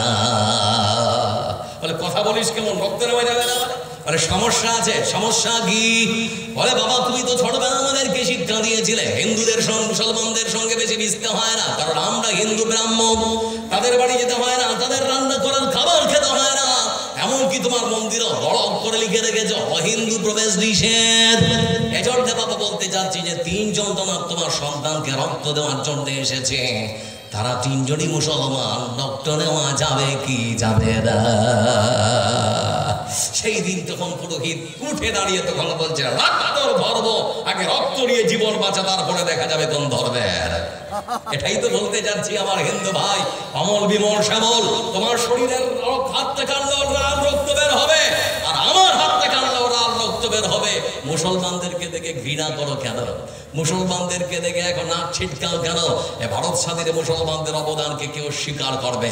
এ ভারতবর্ষকে পারমাণবিক শক্তিধর দেশ হিসেবে গড়ে তোলার জন্য মুসলমান মহান ব্যক্তির নাম আমরা জানি, যার নাম আবুল কালাম আজাদ। আমার বন্ধুরা, আজকে ভারতবর্ষের মহাকাশ গবেষণা সংস্থা ইসরো, এই ইসরো তৈরি করার পেছনে এই মহান মানুষ আবুল কালাম আজাদের অবদানকে কেউ ছোট করে দেখতে পারে না। এজন্য সবকিছুই দিয়েছি ভারতবর্ষকে আমরা, তারপরও তোমরা আমাদের কাছে সার্টিফিকেট চাও যে আমরা ভারতকে ভালোবাসি কিনা, এটা কেমন করে হয়? এজন্য বলতে যাচ্ছি বন্ধু আমার, সুন্দর সমাজ গঠন করার জন্য রাসূল সাল্লাল্লাহু আলাইহি ওয়াসাল্লাম তিনি এবার খানা গ্রামের মানুষদেরকে সুন্দর করে একখানা হাদিস শোনাচ্ছেন। রাসূলুল্লাহ সাল্লাল্লাহু আলাইহি ওয়াসাল্লাম তিনি বলেন, আলা আখবিরুকুম বিমা ইয়াহরুমু আলান নার ওয়া বিমান তাহরুমু আন-নার আলাইহি আলা কুল্লি হাইয়িন লাইয়িন করিবিন সারিন। কইরে কানিলে কইরে অমর, এসেছে নতুন বদর, কথা সেই দিক বিজয়ী নবীন মুজাহিদ। এখনো কি গাইতে হবে ঘুম ভাঙানো গীত? এখনো কি গাইতে হবে ঘুম ভাঙানো গীত? মসজিদের ওই কোণে বসে তাসবিহ নয় রে আর, তোর হাতে এখন মানায় শুধু ঝকঝকে তলোয়ার। ওই জালিমের গর্দান নিতে আয় রে মুজাহিদ। এখনো কি গাইতে হবে ঘুম ভাঙানো গীত? এখনো কি গাইতে হবে ঘুম ভাঙানো গীত? লিল্লাহে তাকবীর! আর একটু জোরে নারে তাকবীর! বিশ্বনবী সাল্লাল্লাহু আলাইহি ওয়াসাল্লাম তিনি এবারে খানা গ্রামের মানুষদেরকে শোনাচ্ছেন, ও খানা গ্রামের মানুষেরা শোনো, আলা আখবিরুকুম বিমা ইয়াহরুমু আলান নার। আমি কি তোমাদেরকে সেই সমস্ত মানুষদের কথা বলে দেব না যাদেরকে জাহান্নাম কখনো নেবে না, আর তারাও কোনোদিন জাহান্নামে যাবে না? মানে উভয়ের জন্য হারাম, ওরা জাহান্নামে যাবে না আর জাহান্নাম ওদেরকে নেবে না। ওরা হচ্ছে ওই সমস্ত মানুষেরা, রাসূলুল্লাহ সাল্লাল্লাহু আলাইহি ওয়াসাল্লাম তিনি বলেছেন, আলা কুল্লি হাইয়িন লাইয়িন করিবিন সাহালিন। আমার বন্ধুরা, যাদের মেজাজটা নরম, স্বভাব কোমল, মেজাজ নরম, তার মানে কোনোদিন তার রাগ গোসা করে না, রেগে গেলে মানুষকে গাল বন্ধ করে না, যাদের স্বভাবটা খুবই নরম এবং কোমল, যারা সহজেই সমাজের গরিব মানুষদের সঙ্গে মিশে যায়, 4 নম্বরে যারা তাদের চরিত্রটা ভালো, এই 4খানা গুণ সমাজের কোন মানুষের মধ্যে কেউ যদি নিয়ে আসতে পারে, আমার রাসূল তিনি সিদ্ধান্ত নিয়ে নিয়েছেন এরা কোনোদিন জাহান্নামে যাবে না, আর জাহান্নামও তাদেরকে নেবে না। কিছুক্ষণ আগে আমি আপনাদেরকে শুনিয়েছিলাম যে ইসলাম মুসলমানের সংজ্ঞা আল্লাহ রাসূল দিচ্ছেন, মুসলমান ওরা যাদের হাত এবং মুখ থেকে প্রতিবেশী নিরাপদ। আবার এখানে আল্লাহ রাসূল বলছে জান্নাতে যাবে ওরা, জাহান্নামে যাবে না ওরা যাদের মেজাজটা কোমল নরম স্বভাবের, যারা সমাজের গরিব মানুষকে ভালোবাসে। মানে সুন্দর সমাজের উপহার খালি দিচ্ছেন, কি করে মানুষ সুন্দর সমাজ পাবে?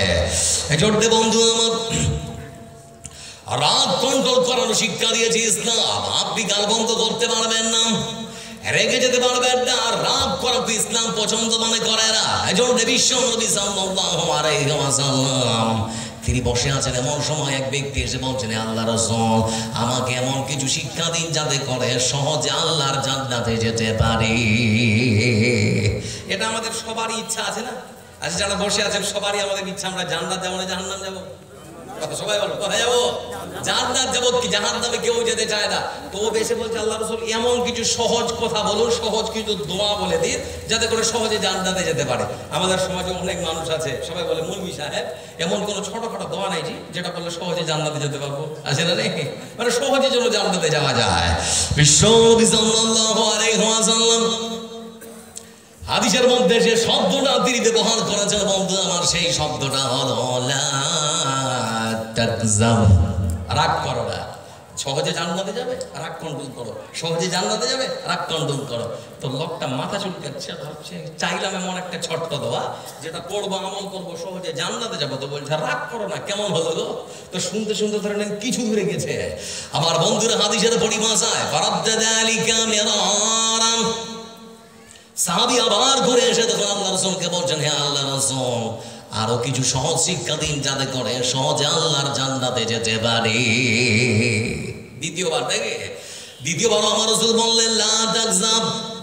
আমার বন্ধুর লোকটা আবারও কিছুটা দূরে গিয়ে ঘুরে আবার এসে বলছে, আল্লাহ রাসূল আমাকে আরো কিছু শিক্ষা দিন যাতে করে সহজে আল্লাহর জান্নাতে যেতে পারি। তারপর আল্লাহ রাসূল বলেছেন লা তাকযাব, রাগ করো না, রাগ করো না। আমার বন্ধুরা তিনবার একই প্রশ্ন, একই উত্তর দিয়েছেন আমার রাসূল বিশ্বনবী মুহাম্মদ মুস্তাফা সাল্লাল্লাহু আলাইহি ওয়াসাল্লাম। আমার বন্ধুরা তারপরে মানুষ যখন রেগে যায়, রাগ যখন কন্ট্রোল করতে পারে না, রেগে গেলে মানুষ কি বলে কি করে নিজেও বুঝতে পারে না। এজন্য ইসলাম শিক্ষা দিয়েছে সমাজের মানুষ রাগও করা যাবে না। এজন্য বিশ্বনবী সাল্লাল্লাহু আলাইহি ওয়াসাল্লাম তিনি সমাজের মানুষকে বলেছেন, জানো সাহাবীরা বসে আছেন আপনাদের মতো করে, আর তিনি বলছেন তোমরা কি জানো সবথেকে বড় শক্তিশালী কে? আপনাদেরকে যদি জিজ্ঞেস করি আমাদের সমাজে সব থেকে বড় শক্তিশালী কে, তাহলে পরে টেলিভিশনে আমরা দেখি WWW, দেখেন এই কি একদম শরীর একজনকে ধরছে আর আছাড় মারছে। সাহাবীরা বললেন, হে আল্লাহর রাসূল আমাদের মধ্যে সব থেকে বড় শক্তিশালী হচ্ছে আল্লাহর সেই বান্দা, যুদ্ধের ময়দানে একজনকে ধরবে আর আছাড় মেরে ফেলে দেবে, সে হচ্ছে আল্লাহর কাছে সব থেকে বড় শক্তিশালী। রাসূল সাল্লাল্লাহু আলাইহি ওয়াসাল্লাম তিনি বললেন, না না, সে কখনো সব থেকে বড় শক্তিশালী হতে পারে না। হে আল্লাহর রাসূল তাহলে পরে কে? রাসূলুল্লাহ সাল্লাল্লাহু আলাইহি ওয়াসাল্লাম তিনি তখন বললেন, আল্লাহর কাছে সব থেকে বড় শক্তিশালী হলো আল্লাহর সেই বান্দা, যে আল্লাহর বান্দা রাগের সময় নিজের রাগকে কন্ট্রোল করতে পারে, হজম করতে পারে, খেয়ে নিতে পারে, সে হলো আল্লাহর কাছে সব থেকে বড় শক্তিশালী। এবার আপনারা বলেন রাগের সময় বলবেন নাকি হাস্যা লিয়া রাবে সালাকে কপিয়ে শেষ করে দেবো? এটা আপনাদের দিকের ভাষা নাকি? ওই হাস্যা লিয়া রাবে কপিয়ে শেষ করে দিব। একটা কথা বলি বন্ধু আমার, অন্যায় ভাবে কারো যদি মার কল খালি করেন, আল্লাহ আপনার মার কল খালি করবে। অন্যায় ভাবে যদি কারো স্ত্রীকে আপনি বিধবা বানান, আল্লাহ আপনার স্ত্রীকে বিধবা বানাবে। অন্যায় ভাবে কারো সন্তানকে যদি আপনি এতিম বানান, আল্লাহ আপনার সন্তানকে এতিম বানাবে। দেখবেন আমার জীবনের কথা বলছে, একদম বাস্তব উদাহরণ। লেখাপড়া করলাম বর্ধমান মেমারিতে গোলাম মোহাম্মদ বর্তজা সাহেবের মাদ্রাসায়, তারপরে সেখানেই থাকতে শুরু করলাম। পার্শ্ববর্তী একটা জায়গা বাঁশবেড়িয়া বলে স্টেশন আছে একটা, তো বাঁশবেড়িয়া স্টেশনের পাশে বিশাল বড় একটা মসজিদ। মসজিদের একজন ইমাম সাহেব, মানে ওকে একটু দ্বন্দ্ব আর কি, কেউ বলছে ইমাম সাহেবকে রাখবো, আরেক বলছে কে রাখবো না। মানে ইমাম মানে তো বুঝতে পারছেন সমাজের সব থেকে কমজোর মানুষ কে? কে? ইমাম। ইমাম সমাজের সব থেকে কি কমজোর মানুষ।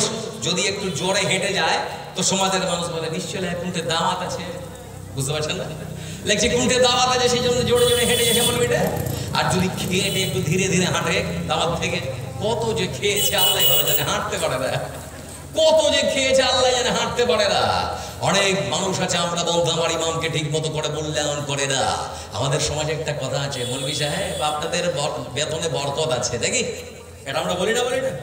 ইমাম সাহেব আপনার বেতনে বরকত আছে। এখন বলছি মাস্টার আশরাফুল ভাই, আপনি যেটা মাসের শেষে পান ওটা আমাকে দিয়ে দেন, আর আমি যেটা মাসের শেষে পাই ওটা আপনাকে দিয়ে দিই। আমার বরকতটা নিয়ে আপনি থাকুন, আর আপনার অবরকতটাকে নিয়ে আমি থাকি, তাহলে হয় না? বুঝতে পারলো নাকি বলছি? আমার বন্ধুরা, বরকত বলতে আপনি কাকে বোঝাতে চাইছেন?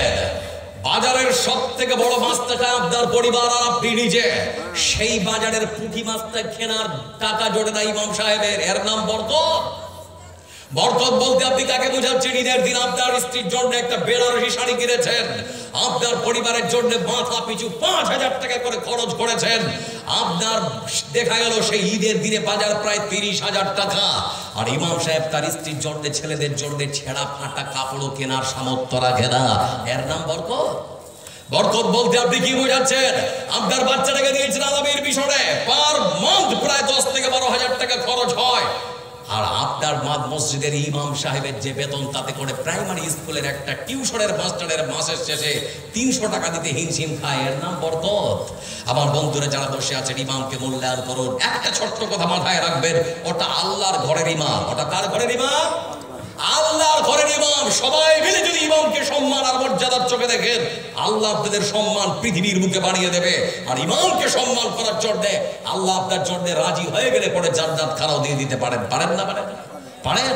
এই জন্য হাদিসের পরিভাষায় রাসূল সাল্লাল্লাহু আলাইহি সাল্লাম তিনি বলেছেন, এই পৃথিবীর বুকে কেউ যদি অভাবী মানুষের অভাব দূর করে দিতে পারে পৃথিবীতে, আমি আল্লাহ তার কিয়ামতের দিন সমস্ত সমস্যার সব অভাব দূর করে দেব। সুবহানাল্লাহ বলবেন না? এবার আল্লাহ রাব্বুল আলামিন রাসূলের দৃশ্যতা গ্যারান্টি বলতো আমার ইমামকে সম্মান আর মর্যাদা করা শিক্ষারের। বলছিলাম যে কথা আপনাদেরকে, সেই বাঁশবেড়িয়া ইমাম সাহেবকে নিয়ে যখন দ্বন্দ্ব, শুক্রবারের দিন নামাজ শেষে মিটিংয়ে বসেছে দুপক্ষ, কে বলছে রাখবো, কে বলছে রাখবো না। এমন সময় এক পক্ষের মানুষ ঝগড়াঝাটি করতে করতে যখন পারলো না শেষ পর্যন্ত, তখন ইমাম সাহেবের মাথা একেবারে বাঁশের বাড়ি ঠাস করে, রক্ত একবারে ঝরঝর ঝরঝর করে পড়তে শুরু করলো।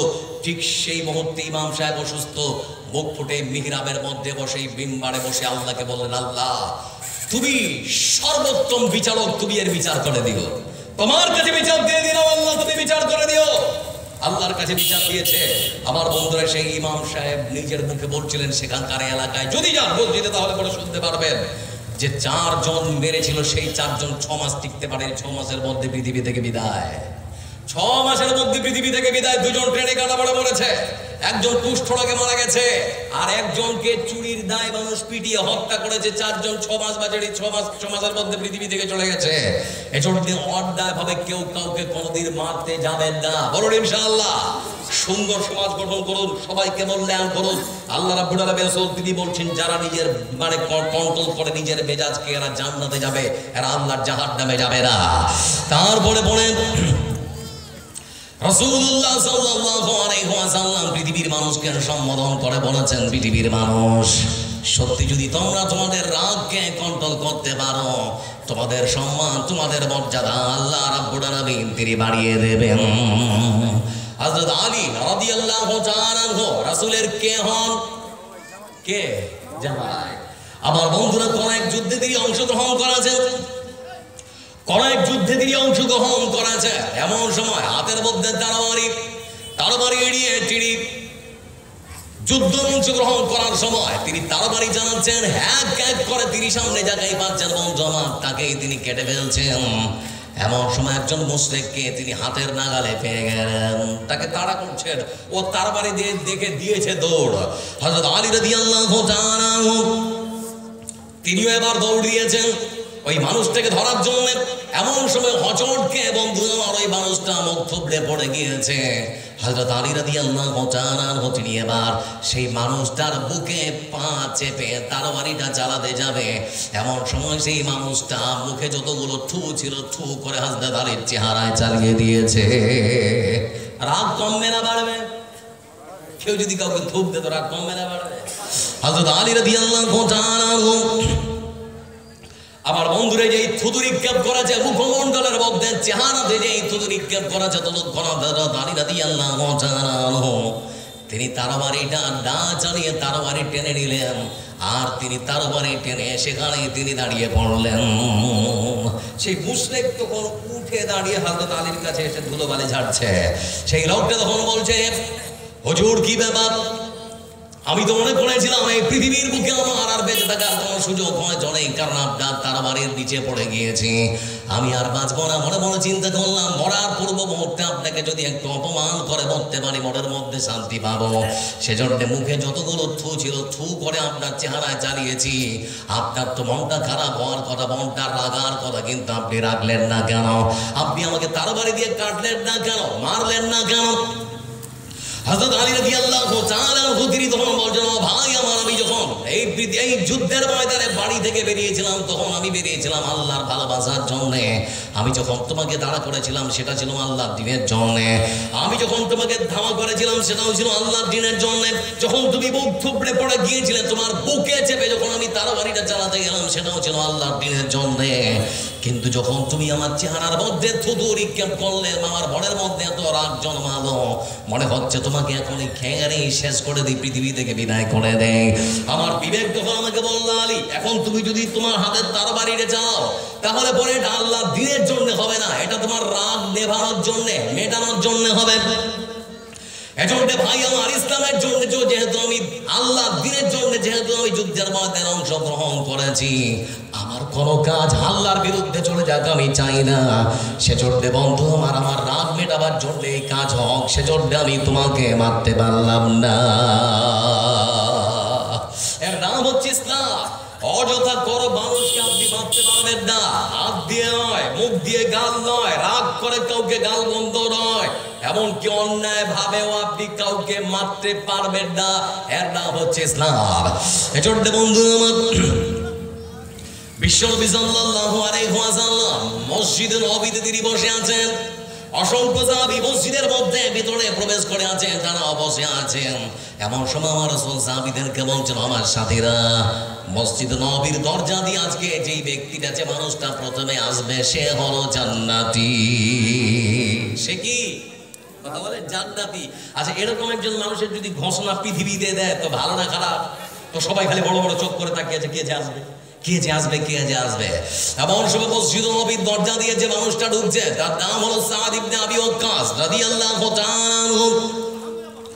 সবাই বুঝতে পারলো রাসূল সাল্লাল্লাহু আলাইহি ওয়াসাল্লাম তিনি যেহেতু জান্নাতের সার্টিফিকেট দিয়েছেন, তার মানে সাদ ইবনে আবি ওয়াক্কাস অবশ্যই মরণের পরে আল্লাহর জান্নাতে জায়গা পাবে। দ্বিতীয় আরেকদিন মসজিদ নববীতে বসে আছেন, তারপরে আল্লাহ রাসূল আবার বলছেন, আজকের দরজা দিয়ে যে প্রথম ঢুকবে সে জান্নাতি। তো দ্বিতীয় দিন আবার সবাই দেখে আছে, দেখি তো কে আছে, কে আছে, কে আছে। আবার বন্ধু আমার, মসজিদ নববীর দরজা দিয়ে যেই ব্যক্তি প্রথম ঢুকেছে বন্ধু আমার, সেই ব্যক্তি আর কেউ নয়, দ্বিতীয় দিনও সেই সাদ ইবনে আবি ওয়াক্কাস রাদিয়াল্লাহু তাআলা আনহু। কদিন হলো? 2 দিন। কয়দিন হলো? আবার তৃতীয় দিন বন্ধু আমার, রাসূলুল্লাহ সাল্লাল্লাহু আলাইহি ওয়াসাল্লাম সাহাবীদেরকে বলছেন, আমার সাথীরা শুনে নাও, আজকের দিনের বেলা আজকের এই মসজিদের নববীর দরজা দিয়ে যে ব্যক্তি প্রথম ঢুকবে সে হলো আল্লাহর জান্নাতি। তো সবাই মনে মনে ভাবছে আজকে হয়তো অন্য কেউ ঢুকবে, কিন্তু না, আজকের সেই মসজিদ নববীর দিয়ে দরজা দিয়ে যে ব্যক্তি ঢুকেছে বন্ধু আমার, তার নাম হলো সাদ ইবনে আবি ওয়াক্কাস রাদিয়াল্লাহু তাআলা আনহু। প্রথম দিন সাদ ইবনে আবি ওয়াক্কাস, দ্বিতীয় দিন সাদ ইবনে আবি ওয়াক্কাস, তৃতীয় দিনও সাদ ইবনে আবি ওয়াক্কাস রাদিয়াল্লাহু তাআলা আনহু। উপস্থিত একজন সাহাবী ছিলেন যার নাম হলো আমর ইবনুল আস রাদিয়াল্লাহু তাআলা আনহু। তিনি তখন মনে মনে প্রতিজ্ঞা করলেন, না জানি আল্লাহ তোমার এই বান্দা কোন এমন ভালো আমল করে যার কারণে আমার রাসূল আমার বিশ্বনেতা মানুষটাকে দুনিয়ার মধ্যে দুনিয়াতেই জান্নাতের সার্টিফিকেট দিয়েছেন। আমাকে দেখতেই হবে, আমাকে জানতেই হবে। ওয়াসারিউ ইলা মাগফিরাতিন মির রাব্বিকুম ওয়া জান্নাতিন আরদুহা আস-সামাওয়াতু ওয়াল আরদু উইদ্দাত লিল মুত্তাকিন। আমরা দুনিয়ার ধন সম্পদ দিয়ে প্রতিযোগিতা করি, আমরা টাকা পয়সা নিয়ে প্রতিযোগিতা করি, আর সাহাবীরা প্রতিযোগিতা করতো আল্লাহর জান্নাত দিয়ে। কি নিয়ে? আল্লাহর জান্নাত দিয়ে প্রতিযোগিতা করতো। আজ যারা এখানে বসে আছেন আপনাদেরকে বলি, আল্লাহ আমাদের কম ভালোবাসেন না বেশি? কথা বলে না, কম ভালোবাসেন না বেশি? আল্লাহ এত বেশি ভালোবাসে যে আপনাদেরকে এখন বলে বুঝাতে পারবো না, কারণ সময় কম, একটা দায়িত্ব আছে, আবার দায়িত্ব আছে। তো সময় খুবই কম, আল্লাহ আপনাদেরকে কত ভালোবাসে তার একটা খালি নমুনা দিচ্ছে। আমার দিকে তাকা।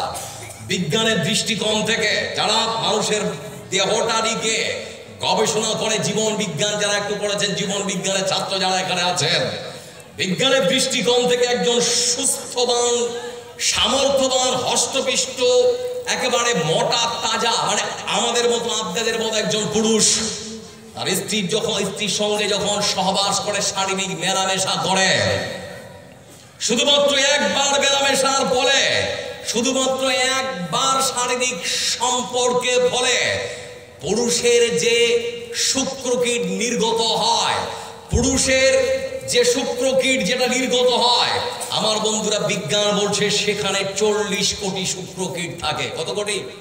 কথা বলে 40 কোটি শুক্রাণু থাকে। তার মানে লজিক কি বলছে যে একবার যদি মেলামেশার কারণে 40 কোটি শুক্রকীট হয়, তাহলে মায়ের পেটে 40 কোটি বাচ্চা হওয়ার দরকার ছিল, তাই তো নাকি? বিজ্ঞান তারপরে মানুষের এই দেহটা নিয়ে, মায়ের জরায়ু নিয়ে গবেষণা করার পরে তারা দেখেছে ওই পুরুষের শুক্রকীট যখন নির্গত হওয়ার পরে তারা তখন মায়ের বাচ্চাদারির দিকে তারা তখন পাগলের মতো ছুটতে থাকে। ছুটতে ছুটতে ক্লান্ত হয়, একেবারে হাঁপসে গিয়ে বেশিরভাগটাই ওই চলতি পথে মারা যায়। বেঁচে থাকে 450 থেকে 500, 450 থেকে 500। এরই মধ্যে তারা যখন যায়, যেতে যেতে যেতে যেতে যেতে যেতে আরো কিছু নষ্ট হয়ে যায়। বেঁচে থাকে 1টা থেকে 2টা, 1টা থেকে 2টা। আমার বন্ধুরা 1টা থেকে 2টা শুক্রকীট মায়ের ডিম্ব কোষকে ফার্টিলাইজ করার পরে মায়ের জরায়ুর মধ্যে তারা স্থান করে নেয়। যারা এখানে বসে আছেন ওই ভাগ্যবান মানুষটা আপনি, যারা এখানে বসে আছেন ওই ভাগ্যবান মানুষটা আপনি। আপনার পিতার শুক্রকীট আপনার মায়ের ওই বাচ্চাদানিতে যে গিয়েছে, 40 কোটি শুক্রকীটের মধ্যে আল্লাহ আপনাকে বেছে নিয়েছে। আপনাকে ওই মানুষটা আপনি। আপনি যখন আপনার মায়ের জরায়ুর দিকে পাগলের মতো ছুটছিলেন, তখন আপনার চোখ ছিল না, তারপরও আপনি জিতেছেন। আপনি যখন ছুটে চলছিলেন, আপনার তখন ব্রেন ছিল না, তারপরও আপনি জিতেছেন। আপনি যখন পাগলের মতো ছুটছিলেন, আপনার তখন চলার জন্য পা ছিল না, তারপরও আপনি জিতেছেন। আপনি ভাবতে পারছেন কত শুক্রকীট বা কত বাচ্চা মায়ের পেটে 2 মাস 4 মাসে মারা যায়, যায় না, যায় না? আর আপনাকে আল্লাহ এখনো বাঁচিয়ে রেখেছেন, সেই মানুষটা আপনি। আমার বন্ধুরা, আল্লাহ আপনার প্রাণটা কেড়ে নেয়নি। আপনার বউ যখন মায়ের পেটে 6 মাস চাইলে আল্লাহ আপনাকে মায়ের পেটে বাঁচতে পারতেন, কিন্তু মারেননি, সেই মানুষটা আপনি। কত সন্তান ভূমিষ্ঠ হওয়ার সময় মৃত্যুবরণ করে, আল্লাহ আপনাকে তখনও মারেননি, আর সেই মানুষটা আপনি।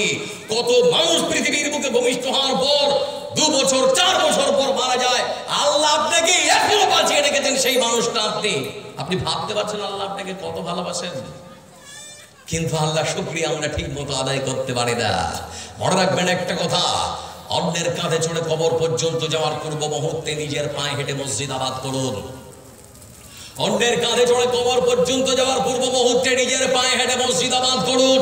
আপনি বিশ্বাস করুন, আপনি নিজের পায়ে হেঁটে মসজিদ আবাদ করুন আর না করুন, আপনি যদি মৃত্যুবরণ করবেন, মসজিদের খাট আপনার বাড়িতে যেতে একটুকু ভুল করবে না।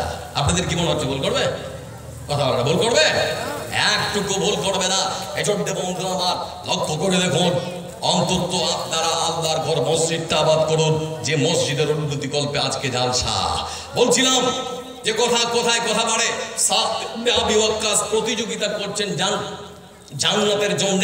রাসূল বলেছেন দুনিয়ার বুকে এই মানুষটা হচ্ছে জান্নাতি। কয়দিন বলেছেন? কয়বার বলেছেন? ডাক্তার জাকির নায়েকে ধরে নিয়ে এখানে বিশাল বড় একখানা সভা মঞ্চ, লাখ লাখ মানুষের মধ্যে ডাক্তার জাকির নায়েক যদি বলে, এ ভাই আশরাফুল আয় আয় আয় আয়, আর বাকি মানুষগুলো কি মনে করবে? মনে করবে ওই মানুষটা মনে হয় খুব কাছের, ওর খুব কাছের, ওর বন্ধু মানুষ, সেই জন্য ওকে ডেকে কাছে নিয়েছে। এজন্য আমি আপনাদেরকে বলছি, ওই 40 কোটি শুক্রকীটের মধ্যে আল্লাহ আপনাকে বেছে নিয়েছে, মানে আপনি সব থেকে ভাগ্যবান। আল্লাহ আপনাকে সব থেকে বেশি ভালোবাসে। আল্লাহর ঘর মসজিদটা আবাদ করার চেষ্টা করুন, আল্লাহ আপনাকে জান্নাতি বলে ঘোষণা দেবে। এজন্য সাদ ইবনে আবি ওয়াক্কাস রাদিয়াল্লাহু তাআলা আনহুকে 3 দিন পর পর বলা হয়েছে তুমি জান্নাতি। তো আব্দুল আস মনে মনে ভাবছে, আমল দেখবো, কি আমল করে, কি কাজ করে জান্নাতের সার্টিফিকেটটা পেয়েছে দুনিয়াতে, আমাকে দেখতে হবে, আমাকে যাচাই বাছাই করতে হবে। আমার বন্ধুরা, সেজন্য আব্দুল আস রাদিয়াল্লাহু তাআলা সকালবেলা তার চাচাতো ভাই সাদ ইবনে আবি ওয়াক্কাসের বাড়িতে পৌঁছে গেছে। যাওয়ার পরে কি বলছে জানেন? আমরা যেভাবে একটু বাহানা করে এরকম বাহানা করছে, বলে দাদা, বলে কি হলো রে? বলে আমার বাবার সঙ্গে একটু ঝগড়া হয়েছে, আমাকে মাঠে কাজ করতে যেতে বলেছিল, কিন্তু আমি বললাম শরীরটা খারাপ, যেতে পারবো না। তারপরে আমার বাবা আমাকে ধমক দিয়েছে, নানান কথা শুনিয়েছে, আমি আর বাড়িতে যাব না, তোমার বাড়িতে 3 দিন থাকবো। দাদা তোর বাড়িতে কয়েকদিন থাকবো, থাকতে দিবি? তা বলছে ঠিক আছে থাক, অসুবিধা কি আছে। আবার বন্ধুরা ঠিক সেই মুহূর্তে তার দাদার সঙ্গে সারাটা দিন কেটে গেল। রাতের বেলা এসে আর নামাজ পড়ার পর বাড়িতে চলে গেল তার চাচাতো ভাইকে সঙ্গে করে। রাতের বেলা খাবার দাবার করার পর আবার বন্ধুরা সাদ ইবনে আবি ওয়াক্কাস রাদিয়াল্লাহু তাআলা তিনি শুয়ে পড়েছেন, কিন্তু চোখ দুটো বড় বড় করে এখনো চেয়ে আছেন তার চাচাতো ভাই আমর ইবনুল আস রাদিয়াল্লাহু তাআলা। তিনি দেখার জন্যই মূলত এসেছেন আমার দাদা কি এমন কাজ করে, আমাকে দেখতে হবে, আমাকে জানতে হবে, আমাকে সেই কাজ করে আল্লাহ রাসূলের কাছ থেকে দুনিয়াতেই জান্নাতের সার্টিফিকেটটা দিতে হবে। সেজন্য বড় বড় চোখ করে তার চাচাতো ভাই আমর ইবনুল আস তাকিয়ে আছে। হুমায়রা বড় বড় করে চোখ করে তাকিয়ে আছে, মানে প্রতিযোগিতা খালি জান্নাতের জন্য আমার দিকে তাকিয়ে থাকো। আমার বন্ধুর রাত গভীর হয়ে রাত অনেকটা গভীর হয়ে গিয়েছে। ঠিক সেই সময় আব্দুল আস রাদিয়াল্লাহু তাআলা তিনি হয়তো মনে মনে তখন ভাবছেন আমার দাদা সাদ ইবনে আবি ওয়াক্কাস মনে হয় এখন তাহাজ্জুদের নামাজ পড়ার জন্য উঠবে। কিন্তু দেখা গেল রাতটা চলে গেল, ফজরের আযান হলো। এমন সময় তার মানে দাদা আব্দুল সাদ ইবনে আবি ওয়াক্কাস ওঠার পর নামাজের পড়ার জন্য মসজিদে গেল। মসজিদে যাওয়ার পর সেখানে গিয়ে যিনি ফজরের সালাত আদায় করেছেন তারপরে আবার ব্যবসা করার জন্য তিনি চলে গেলেন বাইরে। এবার মনে মনে ভাবছেন আমার দাদা হয়তো প্রথম দিন হয়তো সেরকম কোনো ভালো আমল করেনি যেটা আমি দেখতে পাইনি, আজকে নিশ্চয়ই আমার দাদা মনে হয় কোনো ভালো আমল করবে। দ্বিতীয় দিন আবার রাত্রিবেলা খেয়ে দিয়ে শুতেছে, তো বড় বড় চোখ করে তাকিয়েছে, দেখি তো আমার দাদা কি ভালো আমল করে, মনে হয় সারা রাত নামাজ পড়বে, মনে হয় সারা রাত হয়তো তাহাজ্জুদের নামাজ পড়বে, বড় বড় চোখ করে তাকিয়ে আছে। আর আজ চলে গেল বন্ধু আমার। ফজরের কিছুক্ষণ আগে তার দাদা ওঠার পর তাহাজ্জুদের সালাত আদায় করেছে, ফজরের সালাত আদায় করার পর তারপরে আবার ব্যবসা করার জন্য চলে গেছে বন্ধু আমার, যে কাজে যে ব্যবসা করে সেই ব্যবসায়। তৃতীয় দিন রাত্রিবেলা আবার ঘুমিয়েছে দুই ভাই একসঙ্গে। আবার সে আব্দুল আস বড় বড় চোখ করে থাকে আর আল্লাহকে বলে রাব্বুল আলামিন প্রথম দিন দেখলাম কিছুই দেখতে পেলাম না, দ্বিতীয় দিন মনে মনে ভাবলাম হয়তো দেখতে পাবো কিন্তু দেখতে পেলাম না, মনে হয় আজকের রাতে আমার দাদা ভালো কোনো আমল করবে যে কাজ করলে আমিও জান্নাতের সার্টিফিকেট দুনিয়াতে পাবো। সেজন্য তৃতীয় রাত্রিতে আবার দেখছে দেখি তো কোন এমন ভালো আমল করে। আমার বন্ধুরা এমনি করে রাত চলে গেল। আবার সেই শেষ রাত্রিতে তার দাদা উঠেছেন, তাহাজ্জুদের নামাজ কিছুটা সময় ধরে পড়লো, তারপরে পরেই ফজরের আযান হয়ে গেল। ফজরের নামাজ পড়ার পর আবার চলে গেল ব্যবসা করার জন্য। সেই দিন দিনের বেলা তখন তার চাচাতো ভাই আব্দুল আস বলে দাদা তোকে আমি একটা মিথ্যা কথা বলেছি। বলে কি মিথ্যা কথা রে? বলে আমার বাবা আমাকে গাল দেয়নি, আমার বাবা আমাকে কোনো রকম কোনো কটু কথা বলেনি, আমাকে আমার বাড়ি থেকেও দাঁড়িয়ে দেয়নি। দাদা রে তোকে আমি মিথ্যা কথা বলেছি, তুই আমাকে মাফ করে দিস। বলে তাহলে আমার বাড়িতে থাকলি কেন? বলে দাদা প্রথম দিন যেদিন তুই দরজা দিয়ে ঢুকলি মসজিদের দরজা দিয়ে, সেই দিন আমার রাসূল ঘোষণা করেছিল তুমি নাকি জান্নাতি। দ্বিতীয় দিন তুমি ঢুকলে সেদিন আমার রাসূল বলেছে তুমি নাকি জান্নাতি। তৃতীয় দিন তুমি ঢুকলে তৃতীয় দিন আমার রাসূল বলেছেন তুমি নাকি জান্নাতি। এজন্য আমি তোমার ভালো আমল, তুমি এমন কোন আমল করো, কোন এমন কাজ করো যে কাজের বদলে আমার রাসূল তোমাকে দুনিয়ার বুকে জান্নাতের সার্টিফিকেট দিয়েছে, সেটা দেখার জন্য দাদারে আমি তোর সঙ্গে 3 রাত্রে থাকলাম, কিন্তু 3 রাত্রে এমন তো কোনো কিছু দেখতে পেলাম না। আমরা যেমন আমল করি সেরকম আমল তো তুমিও করো, এমন কোন ভালো আমল তুমি করো তোমার কাছে জানতে চাই, যার কারণে আমার রাসূল তোমাকে জান্নাতের সার্টিফিকেট দুনিয়াতে দিয়েছে। আমার বন্ধু এবার মনোযোগী হন সবাই আমার দিকে। তার দাদা তখন বলতে শুরু করেছে ও ভাই আমার হম রব্বুল্লাহ শুনে নাও, আমি জানি না আমার রাসূল কি এমন আমলের জন্য আমাকে জান্নাতের সার্টিফিকেট কেন দিয়েছেন, তবে আমার যেটা জানার আমার মধ্যে আমার রাসূল যেটা আমাকে জানিয়েছে আমার মধ্যে একটা খাস ভালো কাজ আছে বলে সেটাই বলে আমি যে ভালো কাজ করি সেটা হলো ভাই আমার রাত্রিবেলা যখন আমি ঘুমাতে যাই, যারা আমার উপর অত্যাচার করেছে, উৎপীড়ন করেছে, যারা আমাকে গালমন্দ দিয়েছে, যারা আমার জমি জবরদখল করে রেখেছে, যারা আমার হক নষ্ট করেছে, যারা আমাকে মেরেছে পিটেছে, ওই সমস্ত মানুষদেরকে আমি তখন মন থেকে ক্ষমা করে দেই। আল্লাহকে রাতের বেলা বিছানায় ঘুমাবার সময় বলে রাব্বুল আলামিন আমার সঙ্গে যারা অন্যায় করেছে, আমার হক যারা নষ্ট করেছে, আমার কারণে কেউ যেন জাহান্নামের আগুনে না চলে। আল্লাহ আমি আমার মন থেকে আমার শত্রুপক্ষের সবাইকে ক্ষমা করে দিলাম। ও চাচাতো ভাই, আমার এই ছোট্ট আমলখানা যখন আমি রাসূল সাল্লাল্লাহু আলাইহি ওয়াসাল্লামের কাছে বলেছি, আমার রাসূল এই ছোট্ট আমলখানা শুনে দুনিয়ার বুকে আমাকে জান্নাতের সার্টিফিকেট দিয়ে দিয়েছেন। এবার আপনারা বলেন, রাগ করবেন না বিরোধী পক্ষ শত্রুপক্ষকে মাফ করবেন? এখন আর মাফের কারবারে নেই, এখন শুধু খালি প্রতিশোধ আর প্রতিশোধ, নাকি? মানে একটু কিছু বললে খালি প্রতিশোধ আর প্রতিশোধ। ইসলাম কত সুন্দর সমাজ গঠন করার শিক্ষা দিচ্ছে। গাল দেওয়া যাবে না, মারা যাবে না, মুখের দুর্গন্ধ দিয়ে কষ্ট দেওয়া যাবে না, রাগ করা যাবে না। এরপরে আবার ইসলাম বলছে যদি শত্রুপক্ষকে ক্ষমা করে দিতে পারো তাহলেই জান্নাত। যদি তোমার বিরোধী পক্ষকে ক্ষমা করে দিতে পারো তাহলেই জান্নাত। আচ্ছা ভাই, যারা বসে আছেন বাপ জানাবার, এবার আপনারা বলুন ইনশাআল্লাহ রাগ করবো না, বিরোধী পক্ষকে ক্ষমা করবো ইনশাআল্লাহ। সবাই বলে ইনশাআল্লাহ। আল্লাহ আপনাদের কবুল করুন। আমরা আরেকবার বলি আল্লাহুম্মা আমিন। কিসের অহংকার করছেন? টাকার অহংকার, সম্পদের অহংকার, অধ্যত্ত অহংকার, একেবারে চুরমার হয়ে গেছেন। কবরস্থানটা ঘুরে আসেন, আপনার পাশের কবরস্থানটা ঘুরে আসেন। কবরে যারা শুয়ে আছে আপনার মতো অহংকারী, তারাও ছিল আজ দাঁড়ানে। আজকে জানেন আমাদের অপার বাংলার শেখ হাসিনা 17 বছর ধরে ক্ষমতায় ছিল গদিতে, যে কোনোদিন ঘণ্টাক্ষর ভাবেনি আমাকে আবার ক্ষমতা থেকে টেনে কে নামাবে। আমার এত বড় দল, এত বড় সংগঠন কি আছে? ছাত্র জনতার গণবিক্ষোভের মুখে আমার বন্ধুরা গণভবন ছেড়ে দেশ ত্যাগ করে ভারতের স্বাস্থ্য এড়িয়েছে। আজকের কথা বলি, আজকে বাংলাদেশের ট্রাইব্যুনালে এই দাজ্জাল মার্কা মহিলার বিচার হয়েছে, ফাঁসির সাজা। কিসের ফাঁসির সাজা? আপনারা শুনেছেন? লক্ষ্য করে দেখুন বন্ধু, আবার এজন্য অহংকারী হবেন না। সম্মান দেওয়ার মালিককে, সম্মান ছিনিয়ে নেওয়ার মালিককে, এজন্য অহংকারী হবেন না। আল্লাহ আপনাকে সম্পদ দিয়েছে, ভালো কাজে ভালো খাতে ব্যয় করুন।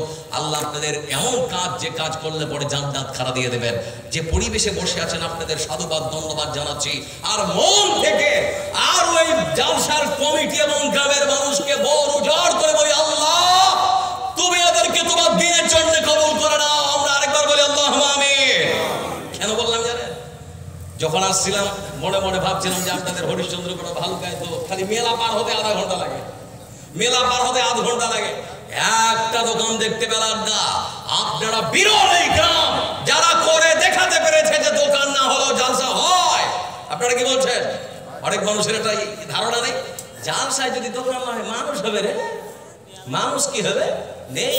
আমার বন্ধুরা, এটা আপনারা পেরেছেন, এজন্য আপনাদের মন থেকে সম্মান শ্রদ্ধার খাতিরে আল্লাহর কাছে দোয়া করি, আল্লাহ আপনাদের এই মতো করে দিনের জন্য যেন কবুল করে নেয়। বন্ধু আমার, যেভাবে বসে আছেন আপনারা এভাবে বসে থাকুন। ছোট্ট একটা খাতি দুঃখের সঙ্গে একটা ছোট্ট কথা আপনাদেরকে বলি।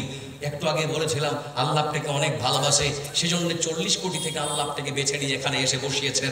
এখন আপনার আল্লাহ আপনাকে বাঁচিয়ে রেখেছেন। অহংকার করবেন না, অধ্যত্ত করবেন না। এই বিশাল বড় একটা দায়িত্ব। মাত্র 2 মিনিট খালি ছোট্ট একটা কথা বলে আপনাদের কাছে আসছি। আমাদের অপার বাংলা, বাংলাদেশ, আপনারা হয়তো ছুটেছিলেন কিছুদিন আগে বাংলাদেশের ঢাকার উত্তরায় মাইলস্টোন কলেজ এবং স্কুল এবং কলেজ, সেখানে ছোট ছোট বাচ্চারাও পড়ে। সেখানে তাদের যুদ্ধের জন্য যে প্রস্তুতি নিচ্ছিল যে বিমান, সেখানে গিয়ে ক্র্যাশ করে ভেঙে পড়ে অসংখ্য বাচ্চা নিহত হয়েছিল। খবর আছে না আপনাদের কাছে? আমার বন্ধুরা, সেখানে একটা ছোট্ট বাচ্চার দেহতে দেখছিলাম আগুন ধরেছে, কাপড়ে আগুন লেগে গেছে, আর বাচ্চাটা মা মা বাবা বাবা করে চিৎকার করতে করতে দৌড়চ্ছিল। সেই ছোট্ট বাচ্চাটার নাম হচ্ছে জুনায়েদ। কি নাম বললাম? জুনায়েদ। তার মা বলছিল, আমার ছোট্ট বাচ্চাটা সকালবেলা যখন আমি ঘুম থেকে উঠাম, আমি বললাম বেটা স্কুলে যেতে হবে। আমার বাচ্চাটা আমাকে জড়িয়ে ধরে বলছিল, মা আজকে যাবো না, মা আজকে যাবো না।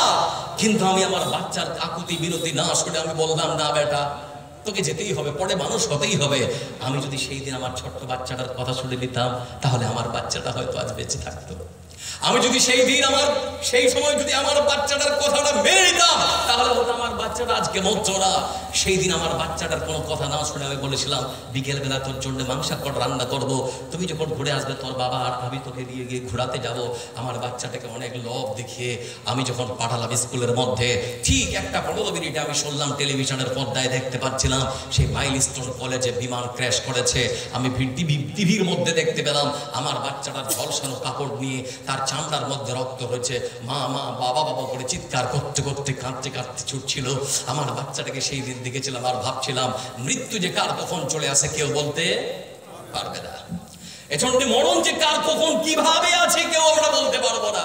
বন্ধু আমার, এজন্য খারাপ কাজ করতে করতে মৃত্যুবরণ করা, আল্লাহর কাছে ভালো কাজ করতে করতে মৃত্যুবরণ করা দুটো কখনো সমান হতে পারে না। যারা বসে আছেন আল্লাহর ঘর আজকে আপনাদের মসজিদের উন্নতি কল্পে জালসা, খাড়া গ্রাম জামে মসজিদের উন্নতি কল্পে আপনার বাড়িটা তৈরি করেছেন 15 লাখ 20 লাখ টাকা খরচ করে, কারো কাছে হাত পাততে হলো না। আল্লাহর ঘরটার জন্য যেন হাত পাততে আজকে না হয়। আজকে মায়ের সুসন্তান, আজকে বাবার সেই বীর সৈনিক ছেলে যারা বসে আছেন, যারা আপনার মৃত বাবার সম্পত্তি ভোগ দখল করে খাচ্ছেন, আপনারা এখানে যারা আছেন, আপনাদের কাছ থেকে 10,000-এর কলম চাচ্ছি 4টা, 5,000-এর কলম চাচ্ছি 10টা, 1,000-এর কলম চাচ্ছি 30টা। মা খালা যারা ওখানে বসে আছেন আপনাদের কাছেও চাচ্ছি 1000 করে, 2000 করে। যারা আছেন বন্ধু আমার, এখানে আল্লাহর ঘর মসজিদের জন্য 5,000 টাকা দেওয়ার দাতা আছেন? হাত তুলতে পারেন? কেউ আছেন? 8,000 টাকাকে সাগির আলম ভাই আবার দিয়ে গেছেন 8,000 টাকা। আচ্ছা, সাগির ভাই কি আশেপাশে আছেন কথা? হুমায়ুন ভাই, তার ইব্রাহিমের ছেলে হুমায়ুন কবির, তার স্ত্রী আর ও মিলে। আচ্ছা, ইব্রাহিমের ছেলে এবং বৌমা মিলে 60 ব্যাগ সিমেন্ট, আর কিছু 60 ব্যাগ সিমেন্ট, 60 ব্যাগ সিমেন্ট দিয়েছেন আল্লাহর ঘর মসজিদের জন্য। শুনছিলাম আপনাদের মসজিদে কি 3 তলা হবে নাকি? 3, আচ্ছা হয়ে গেছে, আলহামদুলিল্লাহ।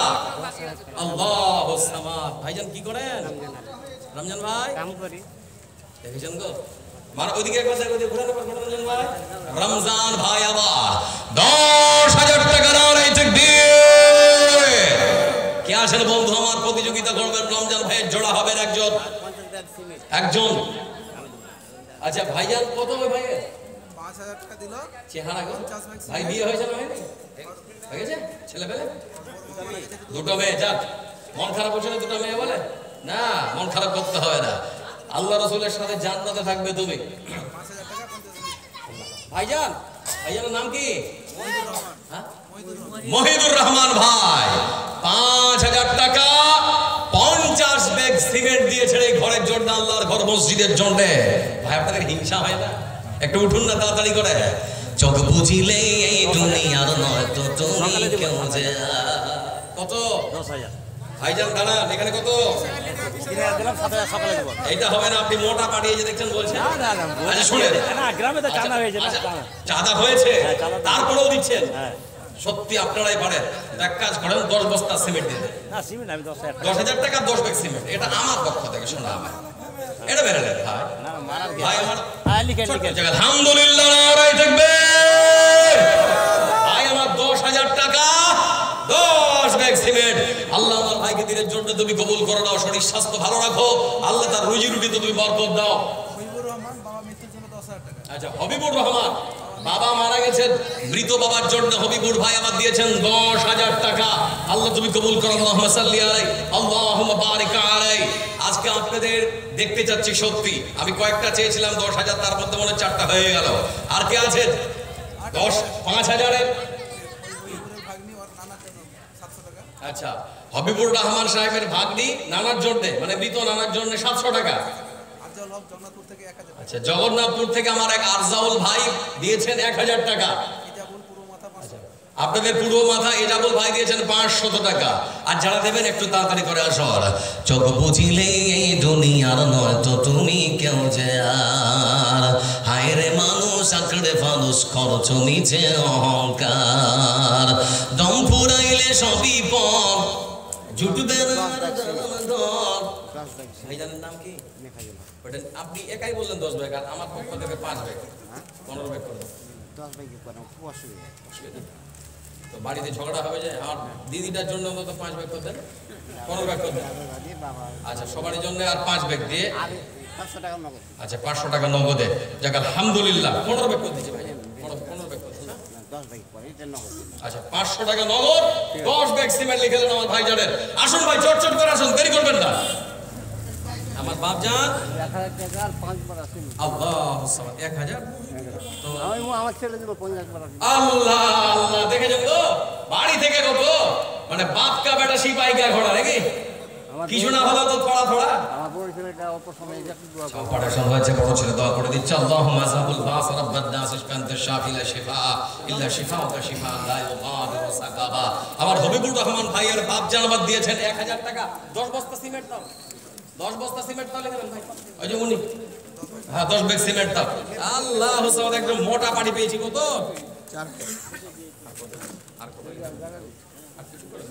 4 লাখ মানুষ মানে কিছু না 1000 চাইবে তো 1000 দিয়ে 5000 করে দেবে আর কি পকেটে ধরে আছেন টাকাটা হ্যাঁ আচ্ছা কত দেব 6000 কি করতে ও ঠিক আছে আচ্ছা 8000 টাকা যেটা ধরে আছেন ওটা ফেলতে দেন হ্যাঁ নাই আছে তো অবশ্যই পকেটে তো আছে দেন ভাই দেন 1000 টাকা দিয়ে দেন আমার বল হ্যাঁ দেব আচ্ছা ই করছি তাহলে আচ্ছা লিখে দেন আমার ভাই দিয়েছেন 4000 নগদ 1000 টাকা তার 10 ব্যাগ সিমেন্ট এখানে সিমেন্টটা করে দিন আমি দেব দিয়ে দেন নাকি লিখতে হবে না আমি দেব আচ্ছা ঠিক আছে যাক আমার ভাইজান তাহলে 5000ই ধরে নিলাম আমার ভাইজান দিয়েছেন 5000 টাকা আর কে আছেন ভাই 10 ব্যাগ সিমেন্ট আমার ভাই 500 টাকা নগদ আর 10 ব্যাগ সিমেন্ট নাকি ভাইজান কি করেন